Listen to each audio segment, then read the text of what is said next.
안녕하십니까. 이번 좌담 사회를 맡은 한겨레신문 정치부 통일팀 선임기자 이재훈입니다. 오늘 나와주신 분을 먼저 소개해드리겠습니다. 첫 번째는 김현철 전 통일부 장관이십니다. 지금 인제대 교수시고요. 다 잘 아시는 분일 거라고 생각합니다. 두 번째, 제 오른쪽에는 김준영 전 국립외교원 원장이십니다. 한미관계에 정통한 전문가시고요. 텔레비전에서 많이 보셨죠?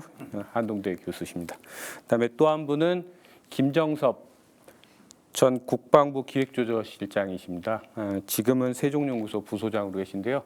한겨레 TV 시청자들께서 좀 낯서실 수도 있는데 한국사에서 손가락 안에 꼽히는 국방 전문가십니다. 좋은 말씀 많이 해주실 거라고 믿습니다. 윤석열 정부 출범 이후에 첫 정상회교가 끝났습니다. 더군다나 유일동맹국인 미국과 정상회담이었습니다. 윤석열 정부의 대북 정책과 대외 전략이 어떤 기조와 어떤 정책 수단을 활용해서 펼쳐질지 가늠해 볼 수 있는 매우 귀중한 기회였다고 생각을 합니다. 더군다나 지금 세계는 미중 패권 전략 경쟁의 와중에 휩싸여 있습니다. 러시아 전쟁도 있고요. 이 와중에 한국 외교의 길을 모색해 볼 수 있는 중요한 기회라는 생각이 듭니다. 전체적으로 볼 때 윤석열 대통령과 바이든 대통령의 이번 정상회담은 남북관계와 한미동맹은 물론 동북아 정세, 더 나아가서는 세계 정세에 적잖은 영향을 끼칠 거라는 전문가들의 전망과 분석이 있었습니다. 이번에 정상회담 보면 한미 정상회담은 대체로 동맹 문제, 그다음에 북한 문제가 최대 관심사였는데 이번엔 어찌 보면 북한보다는 중국이 열쇠말이 아닌가 하는 얘기들도 많이 나오고 있습니다. 그 문제를 포함해서 넓고 길게 전문가들 분들께 여쭤보겠습니다. 오늘 모신 세 분은요, 한겨레 TV와 한겨레가 함께 마련한 자리인데 한국 사회를 대표하는 통일 외교안보 분야 전문가들이십니다. 김현철 전 장관은 아시다시피 남북관계의 전문가이시고요. 통일부 장관 하시면서 폭넓게 많은 경험을 하신 분이시죠. 그다음에 김준영 교수님은 아시다시피 한미관계 전문가시고 김정엽 부소장님은 국방 분야의 전문가십니다. 이 세 분이 각자의 특장을 살려서 깊이 있는 분석을 해주실 거라고 생각합니다. 첫 번째 질문은요. 딱딱한 외교안보 문제를 다루긴 하지만 처음엔 아이스 브레이크 삼아서 좀 쉬운 거로 할까 생각입니다. 2박 3일 동안 윤석열 대통령과 바이든 미국 대통령이 함께 다녔는데요. 그 2박 3일의 일정 중에서 가장 인상적인 장면이 뭐였는지 한 가지씩 꼽아주시면 고맙겠습니다. 김현철 전 장관께. 예, 아무래도 뭐 첫 번째 일정의 첫 번째를 삼성 반도체 공장을 방문했는데요. 그게 이번 정상회담을 우리가 분석하는데 굉장히 중요한 의미가 있지 않나 하는 생각이 듭니다. 국민들 여러분들이 봤을 때는 이게 대한민국의 경제적 위상이 많이 높아졌구나 하는 거를 또 느낄 수가 있을 것 같고요. 미국 입장에서 제가 미국 내부적으로 한미 정상회담을 설명하는 거를 쭉 보면은 사실 이제 바이든 그 대통령의 지지율이 많이 떨어져 있습니다. 11월 달에 중간 선거가 있고 경제적으로 매우 힘든 시기를 겪고 있는데요. 그런 차원에서 보니까 일종의 이게 그 외국 자본을 유치하는 거에 대해서 상당히 중요한 의미를 갖고 또 그거를 아주 중요하게 홍보를 하고 있는 것을 보고 참 매우 흥미롭다는 생각이 듭니다. 마지막 일정도 마찬가지로 현대자동차 정의성 회장을 만난 것도 한미 관계의 외연과 또 내용 이런 것이 조금 더 넓게 봐야 되지 않을까 하는 생각이 들었습니다. 일단 김준영 원장님도. 예, 저도 뭐 철저하게 이번에는 미국 쪽에서 특히 바이든 대통령이 실리적으로 접근을 했고 미국이 원하는 걸 아예 대놓고 그대로 표시했던 장면인 것 같아요.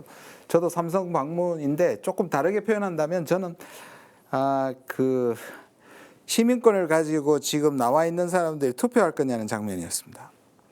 이 사람이 지금 한 표가 모자라구나, 한 표가 필요하구나 하는 생각이 듭니다. 특히 아까 말씀하신 것처럼 지지율도 지금 헤매고 미국 역사상 여당이죠. 그러니까 대통령이 선출된 다음에 2년 후에 중간평가에서 승리한 경우가 5번에 불과할 정도로 원래도 불리한데 지금 사실상 전반적으로 미국의 인플레이션 이런 것들 때문에 굉장히 낮아지고 있고 저는 이번에 이 한국에서 많이 얻어가도 못 이길 것 같긴 합니다만 어찌됐든 이 사람은 철저하게 지금 선거에 올인하고 있구나 하는 느낌을 받았습니다.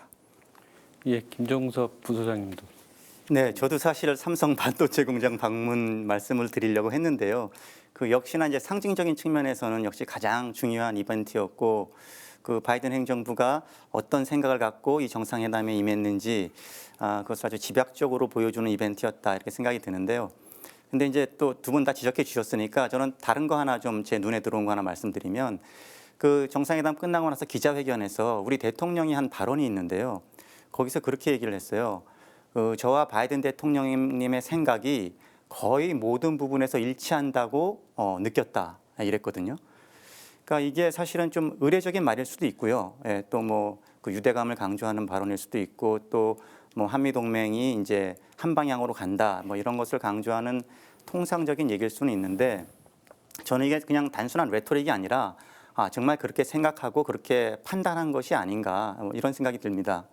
그러니까 사실 미중 전략 경쟁이 이제 심화되면 될수록 우리 이제 한미 간에 사실 입장 차이가 생길 수밖에 없거든요. 이게 너무나 당연한 거고, 그것이 우리 한국 외교의 가장 큰 당면한 그 도전이고 과제인데, 그런데 지금 뭐 거의 모든 부분에서 생각이 일치한다 이렇게 딱 못 박아서 얘기를 좀 우리 대통령이 하셨거든요.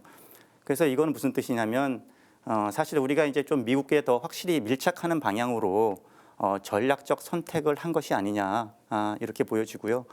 우리가 이제 미일 동맹을 얘기할 때 뭐 미일 동맹 일체화라는 말을 많이 하지 않습니까? 그래서 우리 한미 동맹도 사실 그런 방향으로 한 발짝 분명히 움직인 걸 보여준 그런 회담이 아니었나 이렇게 생각이 듭니다. 예, 저 다음에 첫 번째 질문이 어느 게 가장 인상적이었냐 했는데 세 분 모두 삼성전자를 꼽아 주셨네요. 그리고 두 분은 바이든 대통령의 최대 관심사가 한미동맹이나 이런 거보다는 임박한 중간 선거다라는 거고요. 김정섭 부소장님은 이 한미 사이의 의견 차라는 게 당연한 건데 그 부분이 지적되지 않은 것을 얘기해 주셨고요. 어쨌든 그러니까 정상회견 때 삼성전자, 현대자동차 이런 기업이 가장 먼저 꼽히는 문제를 어떻게 생각할 건지 고민을 좀 해봐야 될 것 같다는 생각이 듭니다. 두 번째 질문은 이제 중요한 정상회담의 중요한 쟁점이나 의제들은 개별적으로 좀 짚어볼 텐데요. 전체적으로 봤을 때 이번 2박 3일 동안의 정상회담 일정에서 가장 중요하다고 꼽을 만한 결과가 어떤 것인지 세부적으로는 이제 계속 논의를 할 테니까 큰 틀에서 한번 짚어주시면 고맙겠습니다. 이번에는 김준영 교수님부터 해주시겠습니다. 예. 전반적인 외교에 저는 군사화 같아요. 왜냐하면 이 동맹이란 말 너무 쉽게 쓰잖아요. 경제동맹, 기술동맹인데 이건 뭘 의미하느냐면 실질적으로 뭐 언론이나 아니면 이 성과를 얘기하면서 깊다는 의미에서 자꾸 동맹을 사용하는데, 이 동맹은 미국과 우리는 아까 방금 얘기하신 것처럼 정말 일치하는가, 미국이 원하는 걸 다 들어주는가, 우리와 미국 사이에서 뭔가 실험해야 될, 협상해야 될 부분이 없는가, 이런 걸 생각해 보면 우리가 누가 봐도 기울어진 운동장이고 지금 윤석열 정부가 굉장히 친미적이라는 부분에서 우리는 굉장한 걸 얻어냈다고 하는데 실제로는 미국의 전략에 한국이 활용될 가능성을 매우 높였다. 그거를 이제 아까 말씀하신 것처럼 이제 강론적으로 봐야 하기는 하는데, 제가 뭐 구체적인 내용은 이따가 말씀을 드릴 텐데, 실제로 얻었다고 얘기하는 것들이 사실은 우리가 미국한테 주고 활용당할 개연성을 높였다, 저는 그렇게 판단하고 싶습니다. 예, 김현철 장관님 말씀해 주시죠. 예, 이게 외교 관계라는 게 사실은 이익의 조화를 추구하는 건데요. 물론 이제 한미 양국이 그 서로 호혜적인 그 수준이 있을 겁니다. 경제적으로 보더라도 삼성이나 현대 차원에서 미국에 진출하는 거는 그 나름대로의 그 기업의 이익으로 보면은 뭐 적지 않은 게 있을 수 있다는 생각이 드는데요. 뭐 안보적인 측면에서 이따가 자세하게 뭐 우리가 좀 토론을 하겠지만은 여러 가지 확장 억제라든가 또 안보의 강화라는 것이 한미 간에 일정한 수준에서 이익의 조화를 이루는 수준이 있고 또 차이가 나는 부분도 존재를 합니다. 왜냐하면은 한반도 정세를 관리하는 데 있어서 아무래도 미국의 어떤 전략적인 그런 부분들하고 우리는 또 당사자로서 여러 가지 차원에서 긴장이 고조되는 거에 대한 부담이나 피해 이런 게 다를 수가 있기 때문에 그런 차원에서 보면은 미국이 원하는 거를 다 들어주는 게 한미 관계의 발전이다 이렇게 보기는 어렵고요. 아마 외형적으로 보이는 거하고 앞으로 또 구체적으로 여러 가지 문제들에 들어갔을 때 부딪혀야 되는 도전과 과제 이런 부분들에 대해서도 우리가 충분히 관심을 갖고 지켜봐야 되지 않을까 하는 생각이 듭니다. 예, 김정수 부소장님. 저는 뭐 우리 입장에서는 북핵 문제나 뭐 대북 정책 이런 게 관심이 있겠지만 사실 이번 정상회담의 키워드를 하나 뽑으라고 그러면은 역시 기술 동맹 그리고 미국 중심의 글로벌 공급망 재편 이거라고 생각이 듭니다. 그러니까 바이든 행정부가 지금 역시 가장 역점을 두고 있는 건 이제 중국하고의 전략 경쟁이고 그 중에서도 첨단 기술에 대한 기술 경쟁이거든요. 그러니까 이게 좀 약간 그 트럼프 행정부하고 이제 차이를 보이는 게 트럼프 행정부 때는 굉장히 중국을 전방위적으로 이렇게 압박하고 때리고 또 관세 전쟁을 불사할 정도로 이렇게 갔던 반면에 그 바이든 행정부에서는 그런 전략이 좀 효과가 없었다라는 어떤 평가 때문에 이제 굉장히 좀 전략적으로 좀 선택과 집중을 해서 중국을 견제하고 있거든요. 그러니까 이제 어떤 중국의 기술 굴기를 억제를 하고 또 이제 미국의 어떤 최첨단 기술에 대해서 경쟁력을 높이고 또 우방국과 함께 미국의 우호적인 유리한 글로벌 공급망을 재구축하는 이런 쪽으로 간다는 건데요. 이번에 이제 공동 성명에 보면은 이 글로벌 공급망이라는 단어가 11번이 등장하더라고요. 그러니까 물론 작년에 그 문재인 대통령과의 정상회담에서도 공급망 단어가 있었는데 그때는 제가 세봤더니 2번 나오는 것 같아요. 그러니까 확실히 지금 약간 온도 차이가 있거든요. 그러니까 미국이 지금 바이든 행정부가 역점을 두고 있는 미국 중심의 질서를 재편하고 중국과의 경쟁에서 유리한 이런 이니시어티브를 지금 취하는 데 있어서 지금 윤석열 정부가 굉장히 적극적으로 그걸 수용하고 또 호응한 그런 회담 결과였다. 이렇게 생각을 합니다. 예, 지금 김정석 부소장님이 마침 지적을 해주셨는데 이번 정상회담이 5월 21일 서울에서 열렸지 않습니까? 근데 그로부터 꼭 365일 전 워싱턴에서 문재인 전 대통령과 바이든 대통령의 정상회담이 있었습니다. 그 1년을 간격을 둔 그 정상회담이 큰 틀에서 한미 동맹을 포괄적인 협력 관계로 만들어 나간다. 컴프리헨시브 파트너십이라는 표현을 사용했었는데요. 그 점에서 그러니까 미국 쪽 파트너는 동일하게 바이든 대통령인데 한국 쪽으로 오자면 문재인 정부에서 윤석열 정부로 바뀐 측면이 있습니다. 동맹이라는 게 정권의 교체에 따라서 지속과 변화가 있을 텐데 이 두 정상회담의 결과를 놓고 지속과 변화의 측면에서 큰 틀에서 한 번씩 짚어주시면 좋겠습니다. 어디서부터 할까요?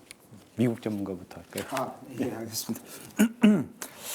이게 진짜 교묘하게도 딱 1년이에요. 예, 딱 1년. 그리고 제가 조금 에피소드를 설명을 좀 뒷얘기를 말씀드리고 싶은데 어떤 일이 있었냐면 지금 선거 때부터 윤석열 정부의 얘기는 동맹이 망가졌다. 문재인 정부가 동맹을 망가뜨렸다. 친중 친북 정책 때문에. 그래서 이걸 재건하고 복구해야 된다.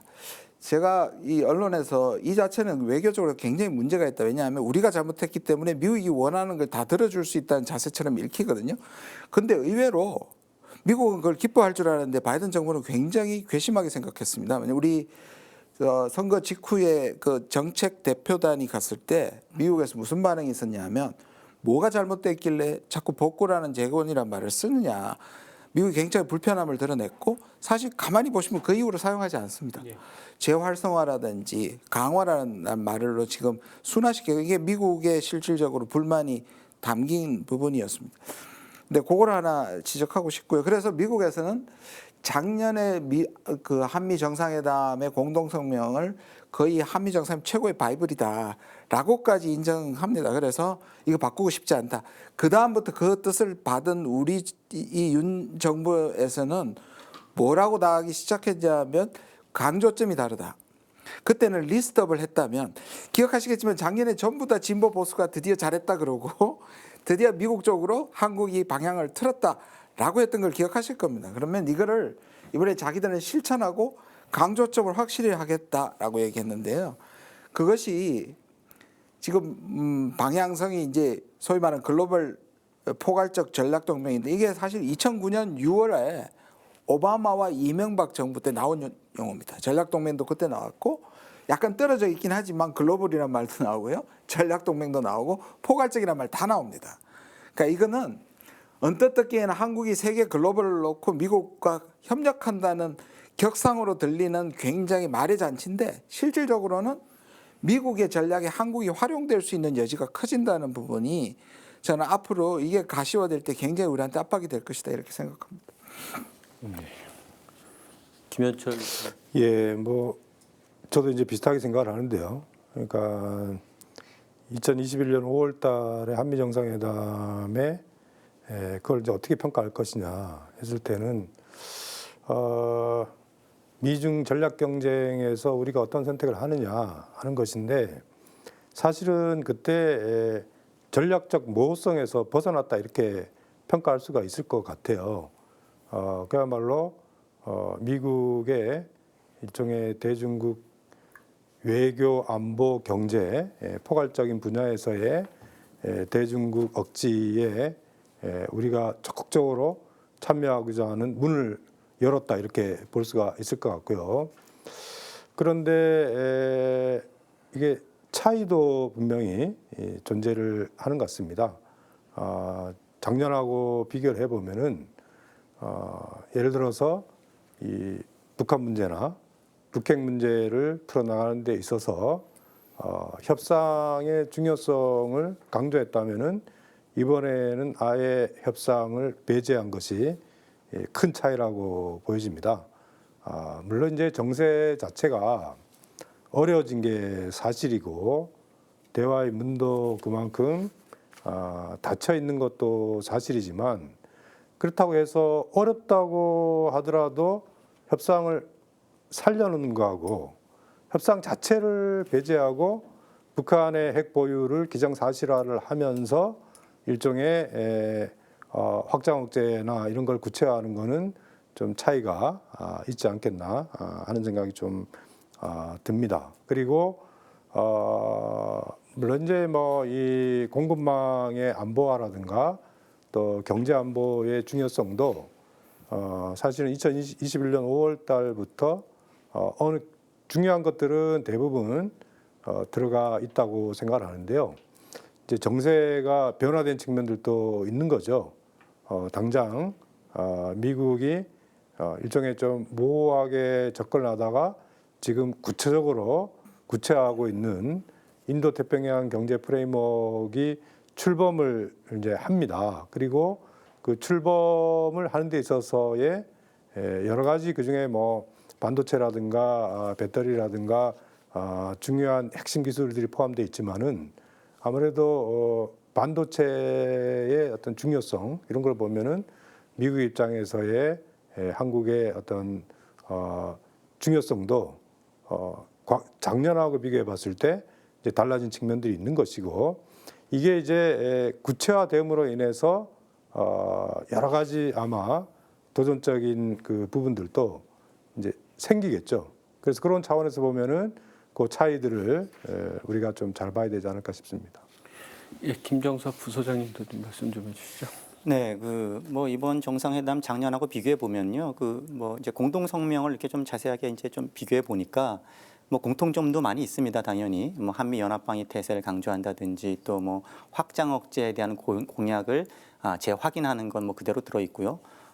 또 한반도의 완전한 비핵화 그것도 표현이 그대로 들어가 있고 또 이제 지역 문제에 대해서 이제 대만 해협의 안정과 평화 이것도 뭐 문구가 거의 그대로 들어가 있고요. 뭐 항행의 자유, 뭐 상공 비행의 자유, 뭐 이런 것도 마찬가지고요. 또 하나는 아까 말씀 나온 대로 그 이제 한미 협력이 군사 안보를 넘어서 가지고 뭐 경제, 기술, 보건, 기후 변화 이런 전방위적으로 확대되는 그런 흐름을 보인 것도 다시 한번 이번에 연속선상에서 보여지고요. 근데 다만 이제 차이들도 분명히 보이는데요.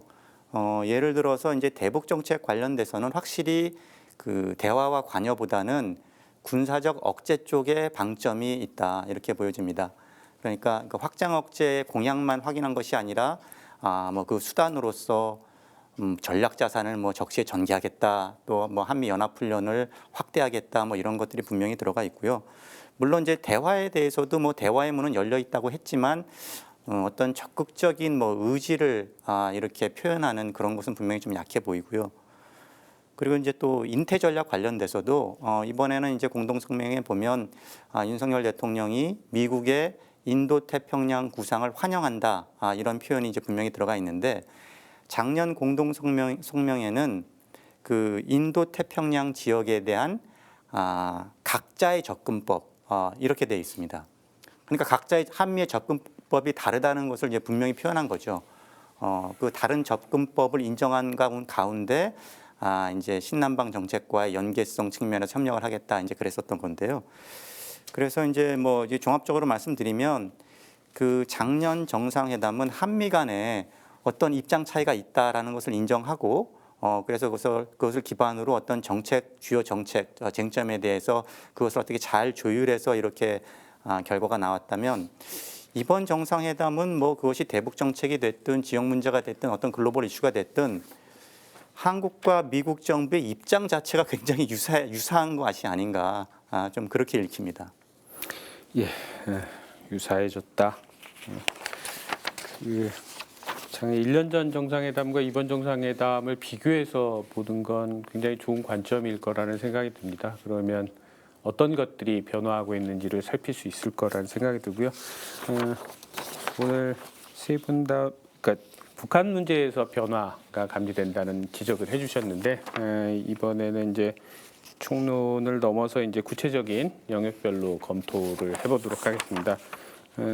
어쨌든 한미 정상회담이든 우리나라 정상이 주요국과 정상회담을 할 때 가장 크게 관심을 갖는 것 중에 하나가 핵 문제를 포함한 북한 문제를 어떤 식으로 풀어갈 것인가인데 이번에 제가 이제 선생님들께서도 지적해 주셨는데 제가 몇 가지를 꼽아보면 공동성명에 1년 전에는 그 싱가포르 공동성명, 북미 정상회담의 결과죠.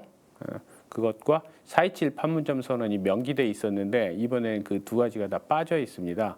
이것이 빠진 걸 어떤 식으로 해석해야 될 건가 이 부분을 짚어봐야 될 것 같고요. 또 하나는 김영섭 부소장께서도 지적해 주셨는데 1년 전 공동성명이나 이번 공동성명에 모두 한반도의 완전한 비핵화라는 개념이 담겨 있는데 그런데 윤석열 대통령께서 회담 뒤 공동기자회견에서는 북한의 비핵화라는 용어를 사용하셨습니다.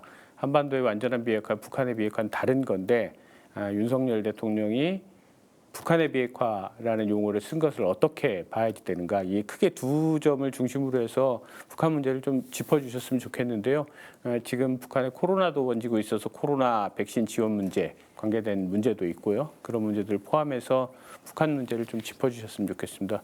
통일부 장관 하신 김현철 교수님께서 먼저 말씀을 해주시죠. 예, 이번 정상회담에서도 뭐 대화의 문이 열려 있다라든가 또 인도적 지원에 대한 그 용의 이런 부분들이 포함이 되어 있습니다. 그런데 작년하고 올해하고 이제 비교를 해보면은 좀 차이도 있어요.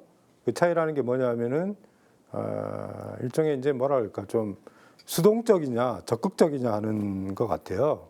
그러니까 압박을 아주 구체적으로 또 상세하게 제시를 하면서 대화의 문이 열려 있다 하는 것하고 상당히 상황이 좀 어렵지만은 2018년에 남북 관계나 북미 관계의 성과 속에서 일종의 협상의 문을 열기 위해서 그 노력해 나가자 하는 거하고는 차이가 굉장히 크죠.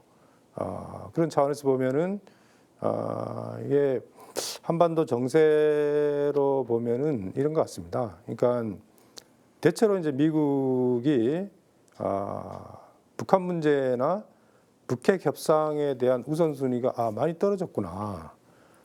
뭐 바이든 정부 들어와서 주로 이제 이 동아시아 정세와 관련돼서는 대중국 억지를 우선순위로 두다 보니까 아무래도 북한에 대한 관심이나 이런 부분들이 좀 떨어졌는데 그런 상황에서 2021년 같은 경우에는 우리가 이제 적극적으로 주장을 하고 우리 입장을 이제 관철을 시켜서 협상의 여지를 남겨두었다면은 이제 올해 같은 경우에는 대체로 한미 양국이 좀 일치된 견해를 보였다 이렇게 봐야 될 것 같아요.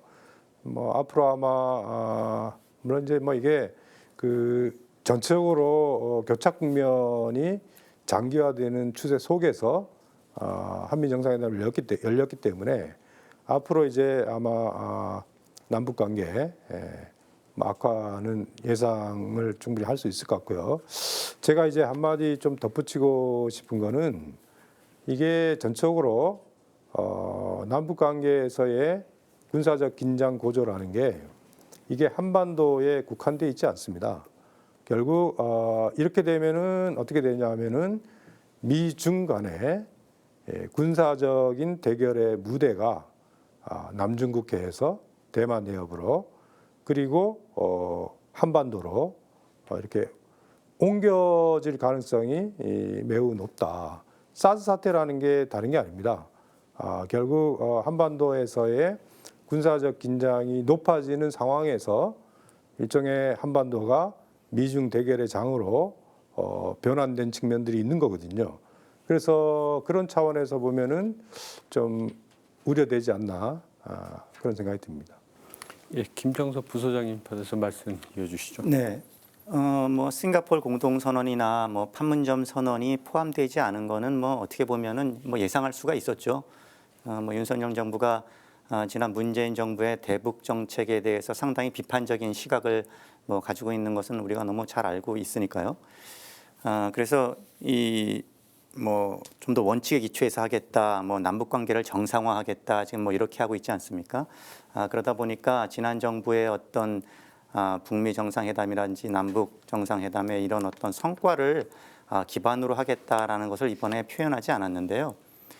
물론 그렇다고 해서 뭐 그런 것을 파기하겠다, 뭐 명시적으로 얘기한 건 아니지만 확실히 앞으로 지금 이제 윤석열 정부의 대북 접근은 좀 다를 것이다라는 것을 충분히 좀 읽을 수 있을 것 같습니다. 물론 이제 대화도 언급은 했죠. 대화의 문이 여전히 열려 있다, 뭐 이렇게 강조도 하고. 북한이 협상으로 이제 복귀할 것을 촉구한다, 뭐 이런 것들 문헌도 있지만 이것이 다분히 좀 약간 좀 수동적인 거죠. 그러니까 공이 북한에 넘어가 있다. 그러니까 이제 북한이 나와야 된다. 평화 구걸하지 않겠다. 뭐 이런 입장이기 때문에 어떻게 보면은 그 바이든 행정부의 대북 접근하고 상당히 유사합니다. 그러니까 바이든 행정부가 들어서서 이제 대북 정책 리뷰를 하면서 뭐 내놓았지만 사실은 그 뭐 오바마의 전략적 인내와 뭐 다르다고 했지만 사실은 지금 거의 결과적으로는 유사하게 가고 있어요. 그러니까 소극적으로 어떻게 보면 상황 관리만 하는 거죠. 워낙 미국이 뭐 직면하고 있는 여러 가지 뭐 문제들이 많고 또 이제 핵 문제에 대한 어떤 해결 전망 같은 것을 그렇게 높게 보지 않기 때문에 바이든 행정부가 이제 좀 소극적으로 상황 관리를 하는 건데 지금 윤석열 정부도 사실 그와 크게 다르지 않은 것 같습니다. 지금 뭐 북한의 지금 코로나 지금 확산이 사실 변수긴 한데요. 그래서 우리가 이제 코로나19 백신 지원하겠다 이제 이렇게 하고는 있는데 이제 그래서 뭐 인도주의적 협력에 대해서는 어쨌든 간에 뭐 탄력적으로 하겠다라는 것이 이제 윤석열 정부의 입장이고 또 뭐 이제 경제 협력도 얘기를 하고 있습니다. 뭐 비핵 번영의 한반도 뭐 이런 표현도 들어가 있고 뭐 그런 담대한 계획 이런 것도 얘기하고 있는데 근데 역시 관건은 그럼 그것을 어떻게 구현할 것인가 결국 전략의 문제죠. 뭐 비전의 문제가 아니라 뭐 예전에 이명박 정부 때 그 비핵 개방 3천하고도 사실은 어떻게 보면 좀 그런 걸 상기시키는 어떤 그런 표현이기도 한데 그 비전이 중요한 게 아니라 과연 어떻게 비핵화를 이룰 것이고 남북 경협을 좀 촉진할 건지 뭐 이런 거에 대한 것들은 아직 보여주지 못하고 있는 것 같습니다. 그러니까 지금 사실은 아까 김현철 장관님 말씀하셨듯이 지금 북한 핵 문제는 굉장히 해결이 점점점 어려워지고 있는 게 사실입니다. 지금 사실 누가 들어와도 구조적으로 상당히 어렵죠. 특히 이제 미국이 그렇게 적극적이지 않고 또 이제 북한도 이제 하노이 회담 실패 이후에 좀 더 확실한 뭔가 이 전망이 보이지 않으면 협상적으로 지금 잘 안 나오려고 하고요. 또 미중 전략 경쟁이라는 이런 구도가 북한이 이제 미국의 부담을 좀 이렇게 충격을 흡수하면서 이렇게 버텨 나갈 수 있는 사실은 그런 상황이 되지 않습니까? 그래서 굉장히 어려운 조건인 건 맞는데 그럼에도 불구하고 이거를 포기하면 어떻게 되는가? 계속해서 북한은 핵 능력이 고도화될 것이고요.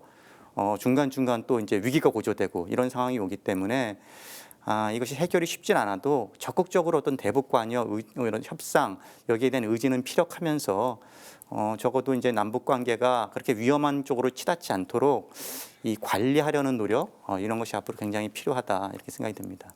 예, 김준영 원장님. 저는 뭐 두 분은 굉장히 점잖게 얘기하셨는데 저는 되게 큰 문제가 있다고 생각합니다. 왜냐하면 이거 작년에 치열하게 얻어낸 거거든요. 그러니까 중국을 적시하지 않고 대만과 그다음 남중국해의 안정이라는 미국이 원하는 것을 주고 그다음 판문점과 싱가포르 회담을 받은 거거든요. 이것 때문에 상당히 공동성명에서 씨름이 있을 정도로 우리가 성과를 얻어냈던 건데 이걸 없애버렸단 말이에요.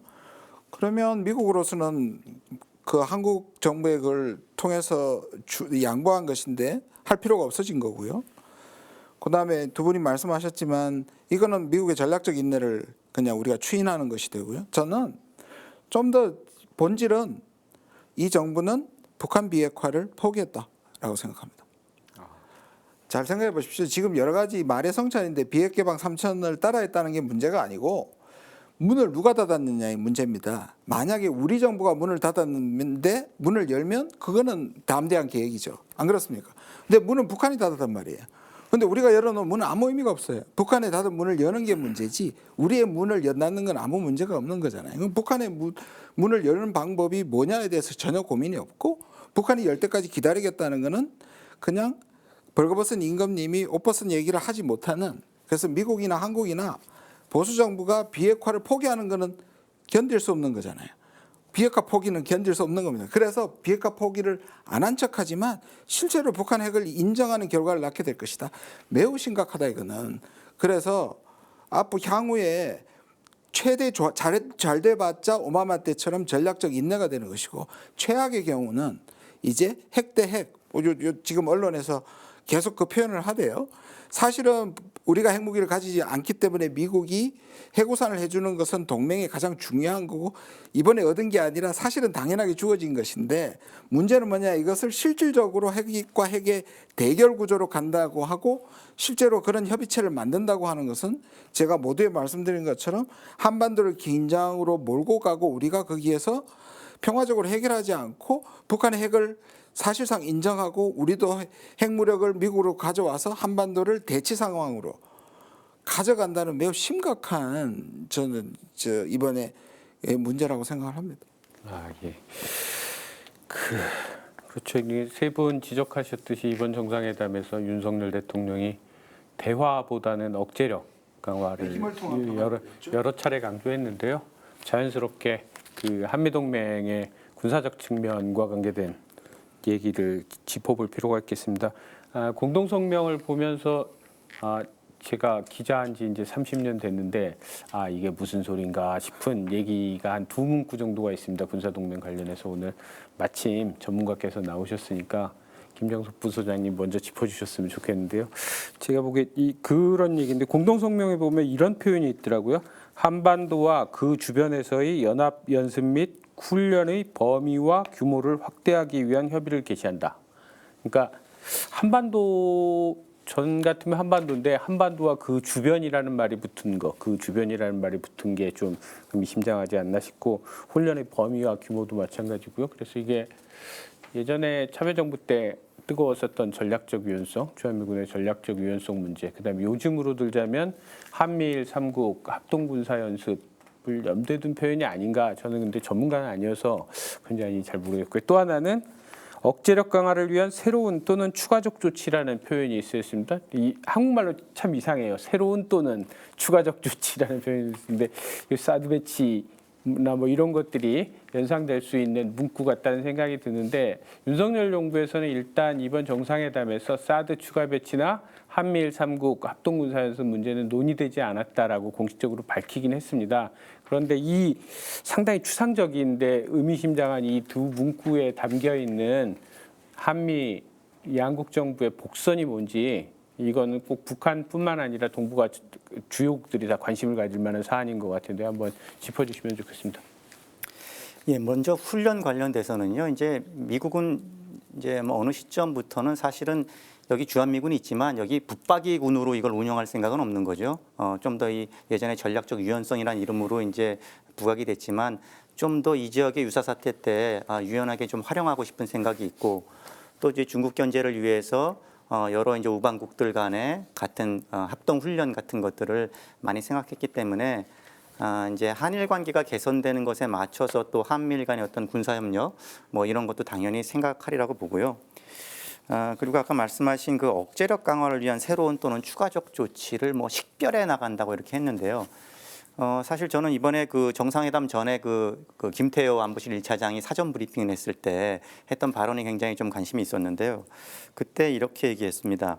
한미 간 확실하고 실효적인 확장 억제력을 어떻게 강화할 것인지 액션 플랜을 보여드리겠습니다. 그랬거든요. 근데 사실은 액션 플랜을 보여준 건 없는 것 같아요. 예. 그러니까 물론 이제 한미 연합 훈련 확대한다든지 뭐 전략 자산의 뭐 적시적 전개 뭐 이런 것들은 있었는데 뭐 이런 것들은 이제 예상되었던 그런 이제 과제들이고 뭐 2018년 이전에는 있었던 거기 때문에 완전히 새롭다고 볼 수는 없고 뭐 액션 플랜이라고 할 만하진 않다고 보는데 저는 오히려 이제 액션 플랜을 이제 보여줘야 된다는 어떤 그 지나친 부담감 이것이 오히려 좀 문제가 될 수 있다고 봅니다. 그러니까 이제 그 확장 억제 관련돼서는요. 사실 원래 100% 확실하긴 어렵거든요. 이거는 커미트먼트니까 동맹국에 우리 무기가 아니고.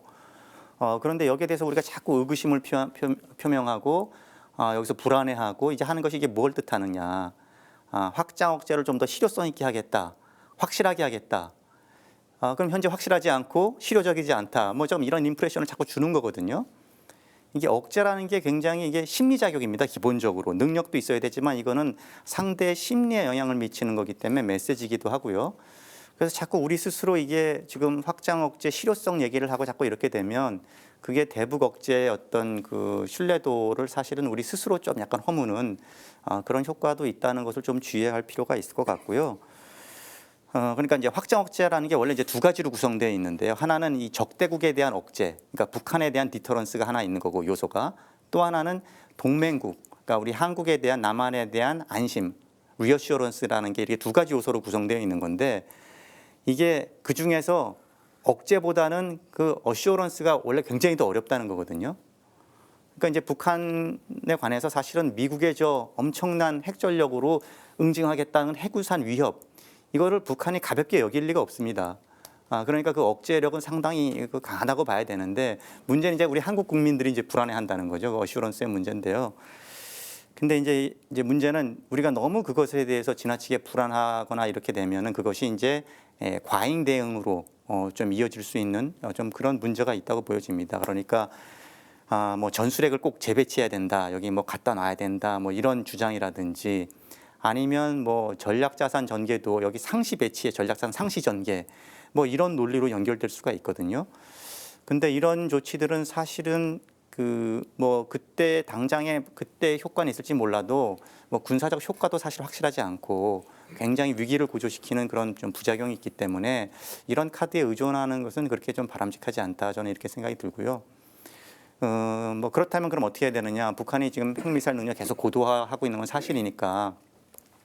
그 확장 억제의 신뢰성을 계속 유지하고 관리해 나가는 그런 정책적 노력은 필요한데 그거는 좀 이렇게 정책적인 협의 수준에서 좀 그 심화시켜 나갈 필요는 있겠습니다. 그러니까 뭐냐면 과연 미국이 확장 억제 공약을 하는데 어떤 조건에서 어떤 상황에서 뭐 어떤 방식으로 북한이 어떤 표적을 어떻게 하려고 그러는지 그걸 우리 동맹국인 한국과 좀 더 공유를 하고 생각을 공유를 하고 또 공동의 기획을 하고 또 그것과 관련돼서 또 위기 시에 어떤 그 의사결정 시스템 같은 거를 점검하는 이런 쪽의 어떤 정책 협의의 어떤 심화 이런 제도화 측면에서의 노력 같은 것들은 계속 할 필요가 있다고 생각이 듭니다. 그거는 단순히 미국의 해구상 공약을 못 믿겠다라는 측면보다도요. 그것도 있고요. 하나는 또 하나는 우리 의사에 반해서 또 여기 핵무기가 한반도에 쓰여져는 또 안 되지 않습니까? 옛날에 냉전 때도 그런 게 이슈가 됐거든요. 유럽 사람들이 미국의 해구산 공약이 미국이 핵을 쓰지 않을까봐도 한편으로는 염려하면서 다른 한편으로는 자신의 영토에 자신의 의도에 반하는 방식으로 핵이 사용될까봐 유럽이 핵 전쟁의 마당이 될까봐 또 그런 두려움도 있었던 거거든요. 그러니까 그런 차원에서라도 미국이 핵 사용을 어떻게 운영할 것인지에 대해서 우리 동맹국과 좀 더 긴밀히 협의하고 이런 정보를 나누고 우리의 목소리가 반영되는 그런 노력은 필요할 것으로 보이고요. 그런 방면으로 그런 방식으로 확장 억제를 계속해서 이제 강화해 나가는 것은 좀 바람직하다고 생각이 들고요. 그 뭐 사드 문제 얘기하셨는데요. 사드는 사실 이제 대선 과정에서는 뭐 추가 배치하겠다, 우리 이제 한국군이 구매해서 하겠다 이런 얘기가 있었습니다만 이번에 이제 논의 안 하고 그건 좀 나중에 차후에 보겠다고 했죠. 저는 다행이라고 생각을 하고요. 지금 이제 뭐 수도권 방어를 위해서 이제 사드 추가 배치가 필요하다고 했는데 저는 뭐 중국 변수도 물론 있지만 사드 배치하면 중국 우리 한중 관계 굉장히 어려워지겠죠. 그것도 있지만 사실은 군사적인 측면에서 그렇게 그 실효성이 크지 않다는 것 때문에 사실 저는 그 반대 입장을 갖고 있습니다. 그러니까 무슨 말이냐면 수도권을 위협하는 북한의 핵 미사일 위협은 저고도로 날아오는 단거리 미사일들입니다. 그러니까 KN-23 같은 것들. 올해도 물론 시험 발사했지만 뭐 한 20km 정도로 날아오거든요. 거기에 이제 전술핵 한 발 정도를 탑재할 수 있다고 지금 평가받고 있는데 이런 것들이 수도권을 위협하는 단거리 미사일들인데 사드는 이 상층 방어 체계예요. 그렇기 때문에 40km 고도 이상으로 날아오는 미사일을 요격할 수가 있습니다. 그 최저 요격 고도가 40km예요. 그러니까 사드 추가 배치는 사실은 수도권 방어하고는 큰 상관이 없는 거죠. 북한이 막 이 고각으로 발사해서 이렇게 내려꽂지 않는 한 사실은 큰 도움이 되지 않으면서 지금 이제 중국하고의 큰 문제를 야기할 수 있는 문제이기 때문에 그런 사드 추가 배치는 사실은 좀 하지 않는 것이 좋고 뭐 그렇다고 해서 그 상층 방어 체계를 우리가 포기하는 건 아니고 우리가 스스로 지금 ADD 주관으로 해서 지금 자체 개발을 하고 있거든요. LSM이라고. 그래서 그런 쪽으로 갖춰 나가면 되고 사드 추가 배치는 이제 이번에 신중히 검토해서 이제 둘합하는 것이 좀 바람직하다. 좀 이런 생각이 듭니다. 예, 김주영 교수님 말씀해 주시죠. 예, 뭐 저는 제일 우려하는 게 이것 같습니다.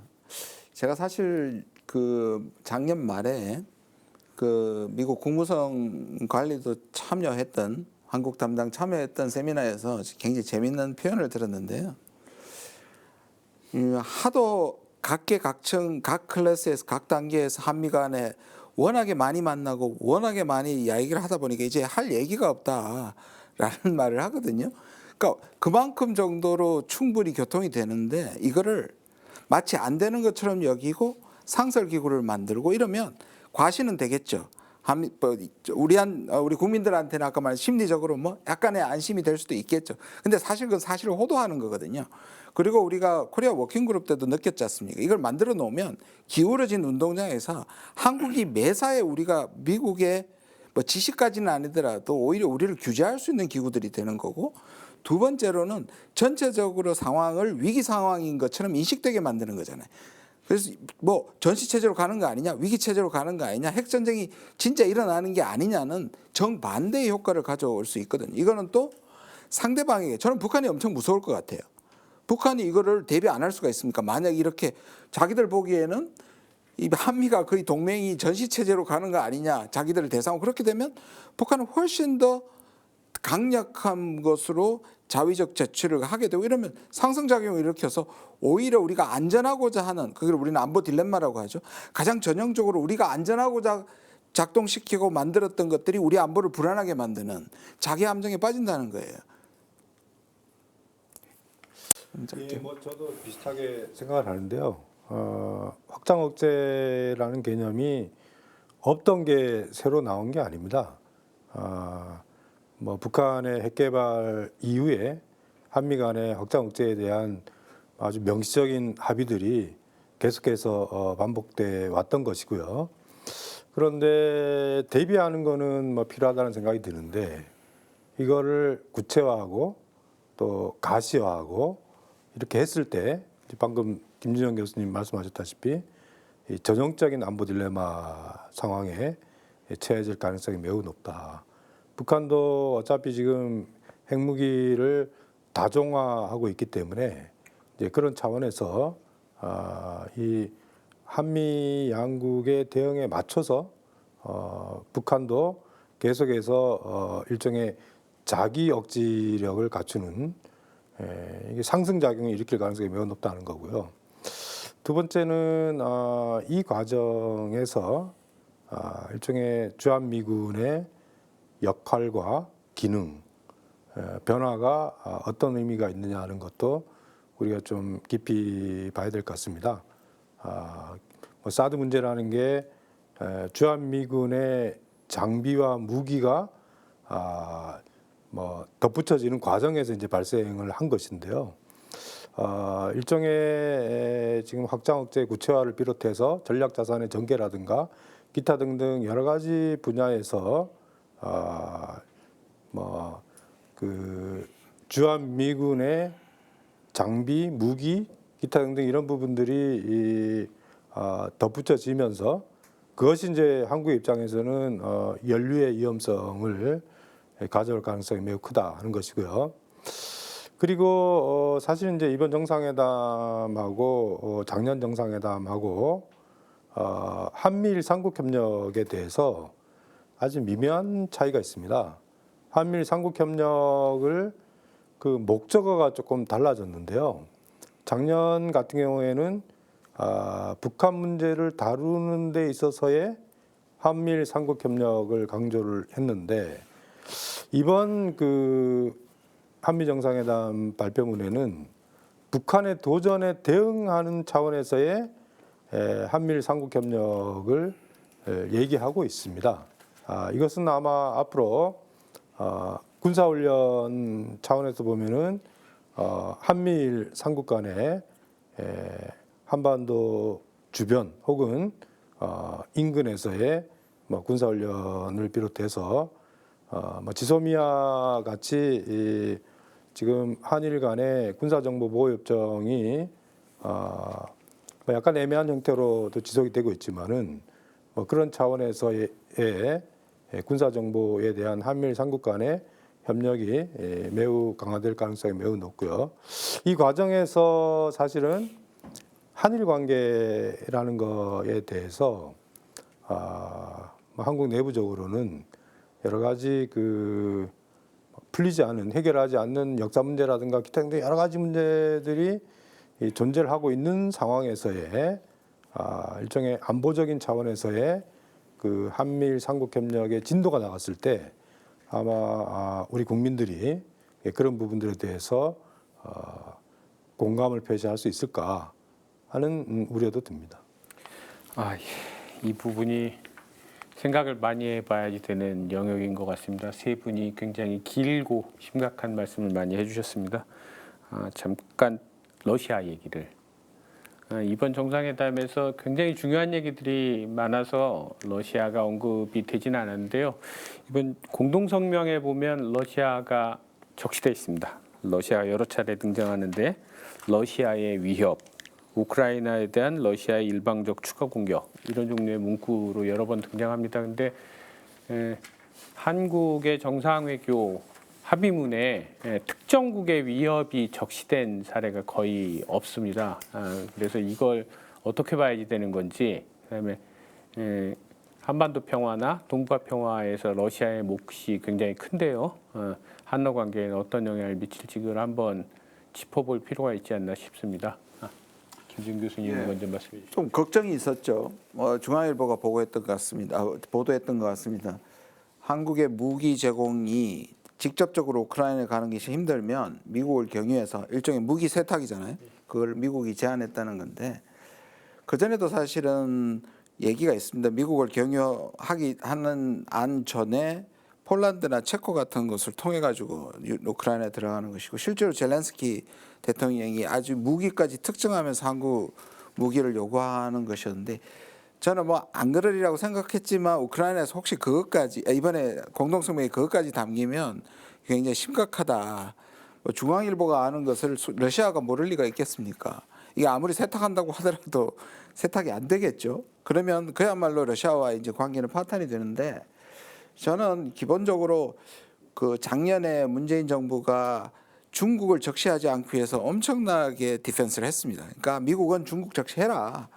그런데 실제로 적시하지 않고 총론적으로 대만 해협과 안정과 그다음에 남중국해 안정은 사실 알래스카 회담에서 중국이 스스로 했던 표현을 그대로 가져와 가지고 그러니까 중국이 별로 비판적이었지만 비난을까지는 못 갔었거든요. 그게 이제 이번에도 중국이 적시 안 된 건 다행인데 이게 이제 제가 보기에는 우리 이 정부가 싸워서 쟁취했다기보다는 한국이 이거는 이제 이번에 양보하는 게 많으니까 또 미국이 그렇게 한국을 압박한 것 같지는 않습니다. 대신에 이제 무게 추가 지금 미러 관계에서 중국이 약간 쉬어가듯이 중국 문제는 약간 쉬어가는 것이고 우크라이나와 러시아 문제에 대해서 한국의 이제 보다 적극적인 참여를 하는 것인데 공동성명에 안 담은 것으로 끝난 건 아닌 것 같고요. 지금 미국은 확실히 한국한테 보다 한국의 국익에 그리고 국격에 맞는 더 적극적인 국제적인 역할을 하는 것을 굉장히 압박하고 있거든요. 그렇게 보면 끝난 문제가 아니다. 그래 이렇게 적시했고 그다음에 이게 구체적으로 한국한테 훨씬 더 압박이 들어왔을 때 지금 정부가 얼마나 싸워내고 막아낼 수 있느냐 이 부분이 저는 상당히 걱정됩니다. 앞으로가 더 문제다 이런 말씀이시군요. 김현철 장관님도. 저는 이제 두 가지 차원에서 좀 생각해 볼 게 있다고 생각하는데요. 첫 번째는 이게 결국에 이제 러시아를 적대 국가로 이제 규정을 하면서 유엔 안보리의 기능이 중단되지 않았나 하는 생각이 듭니다. 이 얘기는 무슨 얘기냐면은 뭐 북한이 일종의 전략 도발을 했을 때 유엔 안보리 차원에서 결의안을 채택을 해왔고 또 그 결의안이 강화되는 방식으로 국제사회의 어떤 공감대 같은 게 형성이 돼 있는데 러시아의 우크라이나 침략 이후에는 러시아가 대체로 거부권을 행사를 하고 있습니다. 거의 건건이 그러다 보니까 뭐 전 세계적인 차원에서의 현안들에 대한 국제사회 공감대를 모을 수 있는 제도 자체가 사라졌고 그런 것이 이제 앞으로 아마 북한이 핵실험이라든가 뭐 ICBM 발사라든가 기타 등 여러 가지 차원에서의 국제사회에 대응할 수 있는 제도 자체가 좀 상실된 것이 우리가 좀 봐야 될 것 같고요. 그리고 전체적으로 보면은 사실은 그 북방 경제라는 것이 지난 우리가 한국과 소련, 한국과 중국이 수교한 이후로 30년 정도 대한민국의 국가 전략에서 상당히 중요한 어느 정도의 그 비중이 있었다라는 생각이 드는데 러시아의 우크라이나 침략 이후에 또 한미 정상회담에서 러시아에 대한 어떤 적대적인 것에 대한 그 발표가 있고 나서는 북방 경제의 문이 좀 닫히지 않나 하는 생각이 듭니다. 그것이 우리 경제에서 차지하는 비중이 높지 않다 하더라도 사실은 뭐 결코 그렇게 무시할 수 있는 수준은 아니라는 생각이 드는데요. 그런 부분들에 대해서도 좀 우리가 좀 생각을 해봐야 되지 않을까 싶습니다. 예, 김정석 부소장님. 네. 그 사실 저도 이번에 그 이제 미국의 무기 지원 요청이 과연 있을까 여기에 대해서 이것이 어떻게 전개될까 사실 관심을 가졌는데요. 뭐 다행히 이번 정상회담 때문에 그 논의는 없었다고 지금 뭐 사후 브리핑에서도 밝혔죠. 지금 그 안보실장이 무기 지원 논의 없었다. 그래서 질문을 어떤 기자가 이제 그럼 미국 요청도 없었느냐 했더니 현재까지는 없었다. 뭐 이렇게 답변을 했더라고요. 그러니까 아까 김준영 교수님 말씀하신 대로 앞으로의 여지는 충분히 좀 남아 있는 것 같습니다. 그러니까 사실은 미국은 지금 전시 상태죠. 대리 전쟁 상황 아닙니까? 그러니까 지금 뭐 그 비상 상황이고 그 동맹국들한테 지금 굉장히 뭐 지원 요청을 하는 단계이기 때문에 당연히 한국 정부도 좀 더 적극적으로 지원해주기를 바라고 있을 것 같습니다. 이제 다만 이제 이번에 그 첫 만남이고 양국 정상이 그 껄끄러운 이슈를 이번에 굳이 이렇게 꺼내내지 말자라고 아마 좀 실무적인 사전 합의가 있지 않았을까 이런 생각은 드는데 그렇다고 해서 뭐 이 문제가 여기서 끝나는 것은 아니고 앞으로 특히나 이제 그 전장 상황에 따라서 좀 더 우리의 지원 수위를 계속 높여달라는 어떤 그런 요청이 있을 수 있다 충분히 그렇게 생각이 듭니다. 그러니까 지금 윤석열 정부가 사실은 뭐 글로벌 중추 국가를 표방하고 지금 뭐 포괄적 전략 동맹, 가치 동맹 뭐 이런 것들 얘기하는데 이것이 그냥 그 멋있는 어떤 비전의 문제가 아니라 사실은 이게 굉장히 좀 무거운 그 주제거든요. 그러니까 이게 어떤 글로벌 어떤 그런 이슈들에 대해서 우리가 패권 국가가 아니지만 그런 문제에 대해서 얼마만큼 비용 분담을 흔쾌히 하겠는가 이제 이런 분야 이런 문제인데요. 이걸 우리가 이렇게 표방하고 나면 당연히 미국도 그에 걸맞게 이제 기대 수준도 올라갈 것이고 이제 요청도 할 텐데 앞으로 이제 이런 것이 단순한 이제 어떤 수사가 아니라 실제 정책과 연결됐을 때 과연 어떤 선택을 어떻게 하게 될까 이것이 이제 관심이죠. 그러니까 이게 지금 뭐 이제 러시아 관련돼서도 만약에 뭐 무기 지원이나 뭐 이런 쪽까지 만약 가게 된다 그러면 당연히 뭐 한러 관계 굉장히 안 좋아질 거고 뭐 경제 분야는 물론이고 특히나 그렇게 되면 이제 그 북러 관계도 굉장히 급속하게 가까워지지 않겠습니까? 그럼 이제 우리 한반도 문제를 다루는데 또 다른 어려움을 또 초래하는 그런 어려운 문제가 앞에 있는 것 같습니다. 예, 말씀 감사하고요. 이 공동 성명에 보면 러시아는 등장하는데 차이나 중국은 등장하지 않습니다. 근데 미국의 어느 전문가는 이렇게 코멘트를 했죠. 윤석열 대통령과 바이든 대통령의 정상회담의 모든 의제는 중국을 염두에 둔 것이다. 사실상 중국이 키워드다라는 지적을 한 건데 그런데 공동성명에 중국은 등장하지 않습니다. 그런데 우리는 중국과 관계된 얘기를 많이 짚어야 될 것 같습니다. 먼저 첫 번째로는 이 문제를 한번 논의해 보면 어떨까 싶습니다.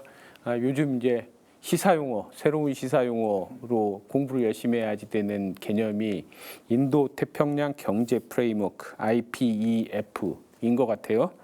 이번 정상회담에서 윤석열 대통령이 참여를 공식 선언했죠. 그리고 아마도 도쿄에서 공식 출범 선언이 있을 것 같은데요. 이 인태 경제 프레임워크라는 게 도대체 뭐냐? 한국은 들어가는 게 맞느냐? 그다음에 또 인태 경제 프레임워크를 바이든 정부가 고안한 중국 견제 구상이다라는 지적이 많은데 여기에 들어갔을 경우에 중국 반응은 어떨 것인가? 이 세 가지 점에 대해서 선생님들의 말씀을 듣고 싶고요. 또 하나는 그 공동 성명에 보면 한국의 인도태평양 전략 프레임워크 수립이라는 표현이 나옵니다. 한국도 뭔가를 만들겠다라고. 1년 전에는 보면 문재인 정부는 신남방 정책, 그다음에 바이든 정부는 인도태평양 경제 프레임워크, 인도태평양 전략. 그래서 각자의 접근에 그걸 조율한다고 돼 있는데 한국이 인도태평양 전략 프레임워크를 만들겠다라는 얘기가 있습니다. 이건 또 뭘 염두에 둔 건지 이것의 함의나 파장은 어떨지 이 부분이 굉장히 앞으로 논의가 많이 이루어져야 될 영역인 것 같은데요. 경제적으로도 중요하고 이 부분에 대해서 말씀을 듣도록 하겠습니다. 김현철 장관님께서 먼저 말씀해 주시겠습니까? 예, 뭐 작년 정상회담과 비교해 봤을 때 공급망 또 경제 안보 이런 것이 급격히 증가한 게 사실이고요. 결국 인도태평양 경제 프레임워크가 일단은 출발을 한 거지 않습니까? 근데 이게 구체화되는 거는 조금 지켜봐야 될 부분들도 적지 않을 것 같습니다. 대체로 보면은 지금 반도체와 관련돼서 핵심적인 역할을 하고 있는 대만이 지금 빠져 있고, 그 다음에 동남아시아 국가들 중에서도 뭐 싱가포르를 제외하고서는 다른 그 아세안 참여 국가들은 중국하고의 경제 관계를 고려해서 굉장히 좀 소극적으로 나오고 있는 것 같고요. 그러니까 인도태평양 경제 프레임워크가 출범을 했지만은 협력의 수준이나 또는 규범의 정도나 이런 거는 아마 앞으로도 조금 더 논의해야 될 부분들이 있다라는 생각이 듭니다. 지금 우리 입장에서 보면은 결국 뭐 이익을 보는 측면들도 있을 것 같아요. 특히 이제 첨단 기술 분야에서는 아무래도 미국의 이제 원천 기술을 이용해서 우리 반도체도 그렇고 그다음에 뭐 AI라든가 양자 컴퓨터라든가 이런 게 대부분 이제 연결이 돼 있기 때문에 한미 간에 협력을 해야 되는 측면들이 있을 겁니다. 그런데 이게 공급망을 안보화했을 때 우리가 또 염두에 둬야 될 것은 반도체만 보더라도 제일 큰 시장은 중국이거든요. 지금 뭐 우리 수출에서 중국에 대한 반도체 수출이 차지하는 비중이라는 게 굉장히 큽니다. 삼성도 미국에 투자를 하지만 또 시안에 메모리 반도체 분야에서는 뭐 세계 최대의 공장을 또 운영을 하고 있기 때문에 생산 측면뿐만 아니고 결국 이거를 만들어서 어디에 팔 거냐 하는 부분이잖아요. 근데 그런 차원에서 보면은 앞으로 미국은 미국대로 미국 중심으로 해서 이게 공급망을 일종의 갖추겠다 하는 거지만은 우리는 우리대로 미국하고는 조금 차이가 나는 부분들도 있습니다. 그게 이제 한중 경제 관계인데 아세안 국가들처럼 이게 여기에 참여하는 모든 국가들의 이해라는 게 똑같지 않습니다. 그러니까 우리도 우리대로 일종의 공급망의 다변화라든가 이게 어떤 것이 이 국익에 부합하느냐 하는 게 여기 참여하더라도 거기 참여의 수준에 대해서는 좀 고민해야 될 부분들이 많다 이런 생각이 듭니다. 참여할 때 수준은 고민해야지 된다. 김주영 교수님 말씀 좀. 이거 조금 저는 이게 또 하나의 아주 그 잠재적으로 우리한테는 굉장히 부담이 될 수 있다고 생각합니다. 지금 이게 그 미국이 과거에는 동맹을 관리하고 냉전 때는 사실상 오히려 그때는 모든 것에서 이제 같은 정책을 하는 것이 동맹이었죠, 냉전 때. 근데 지금은 중국과 미국이 워낙에 상호 의존으로 얽혀 있기 때문에 이걸 소위 말하는 비스포크 전략이라고 합니다. 그러니까 비스포크는 굉장히 우리나라에서 안 쓰는 말인데 최근에 전자회사가 쓰는 바람에 굉장히 유명한 단어가 됐어요.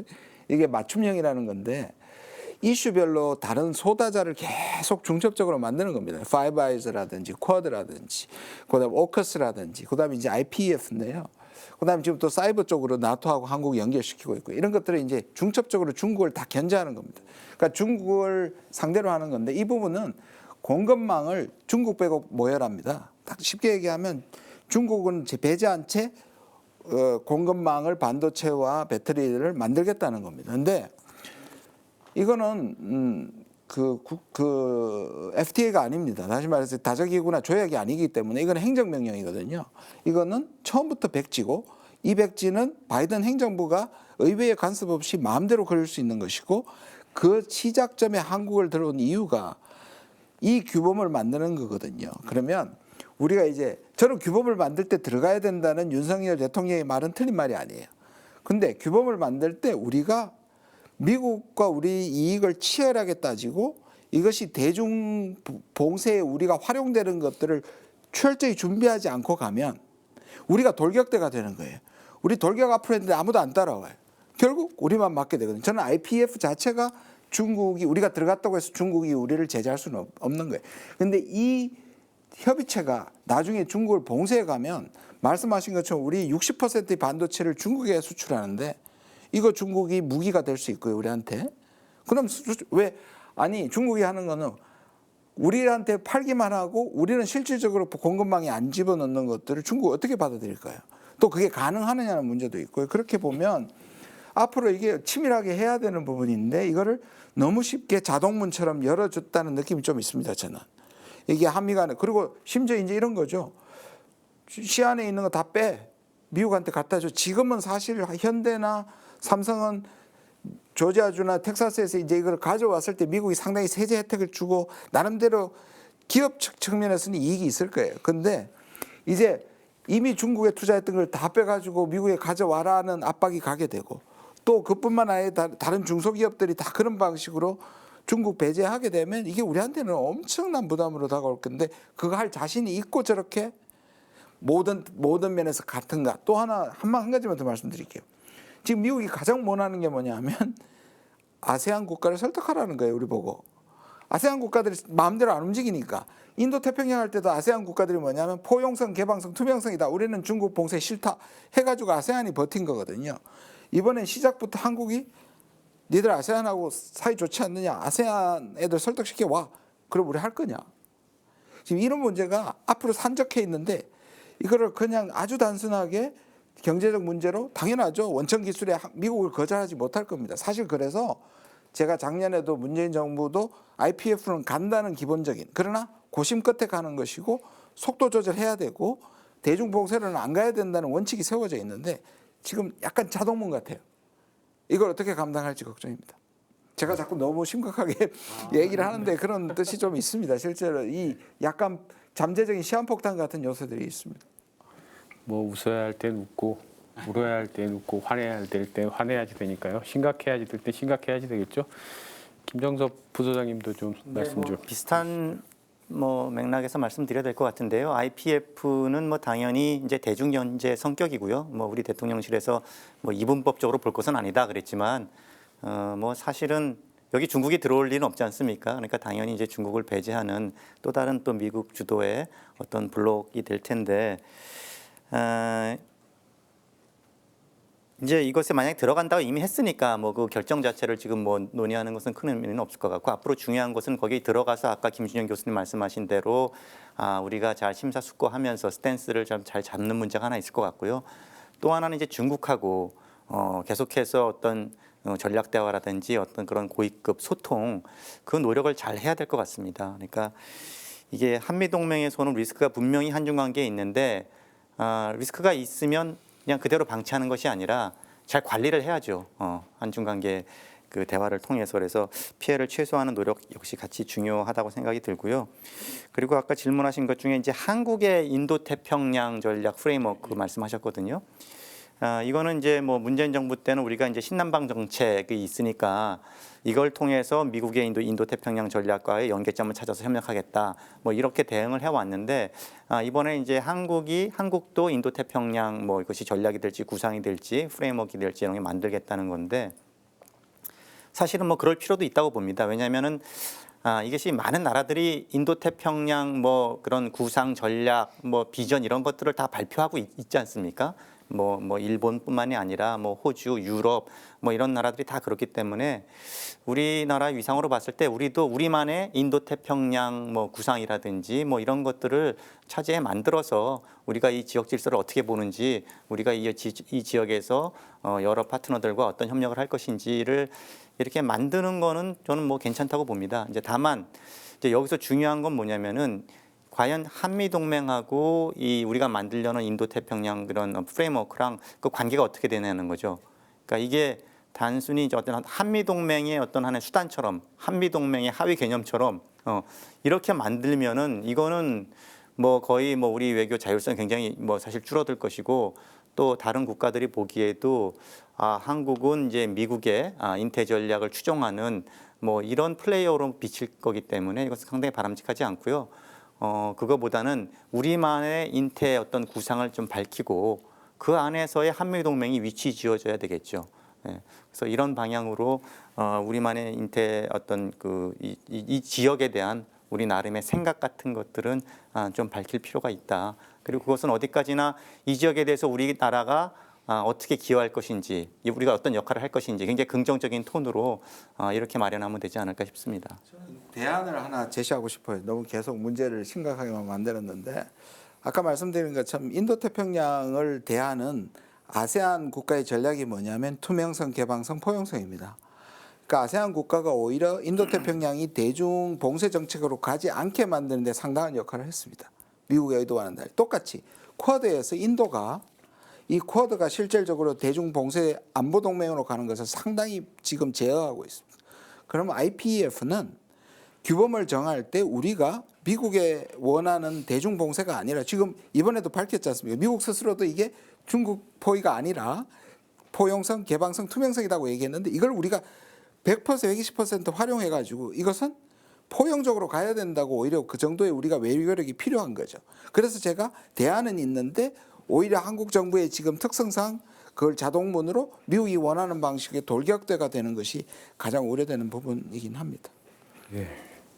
투명성, 개방성, 포용성은 외교부가 이 관련된 의견을 방침을 밝힐 때마다 강조하는 얘기이긴 하는데요.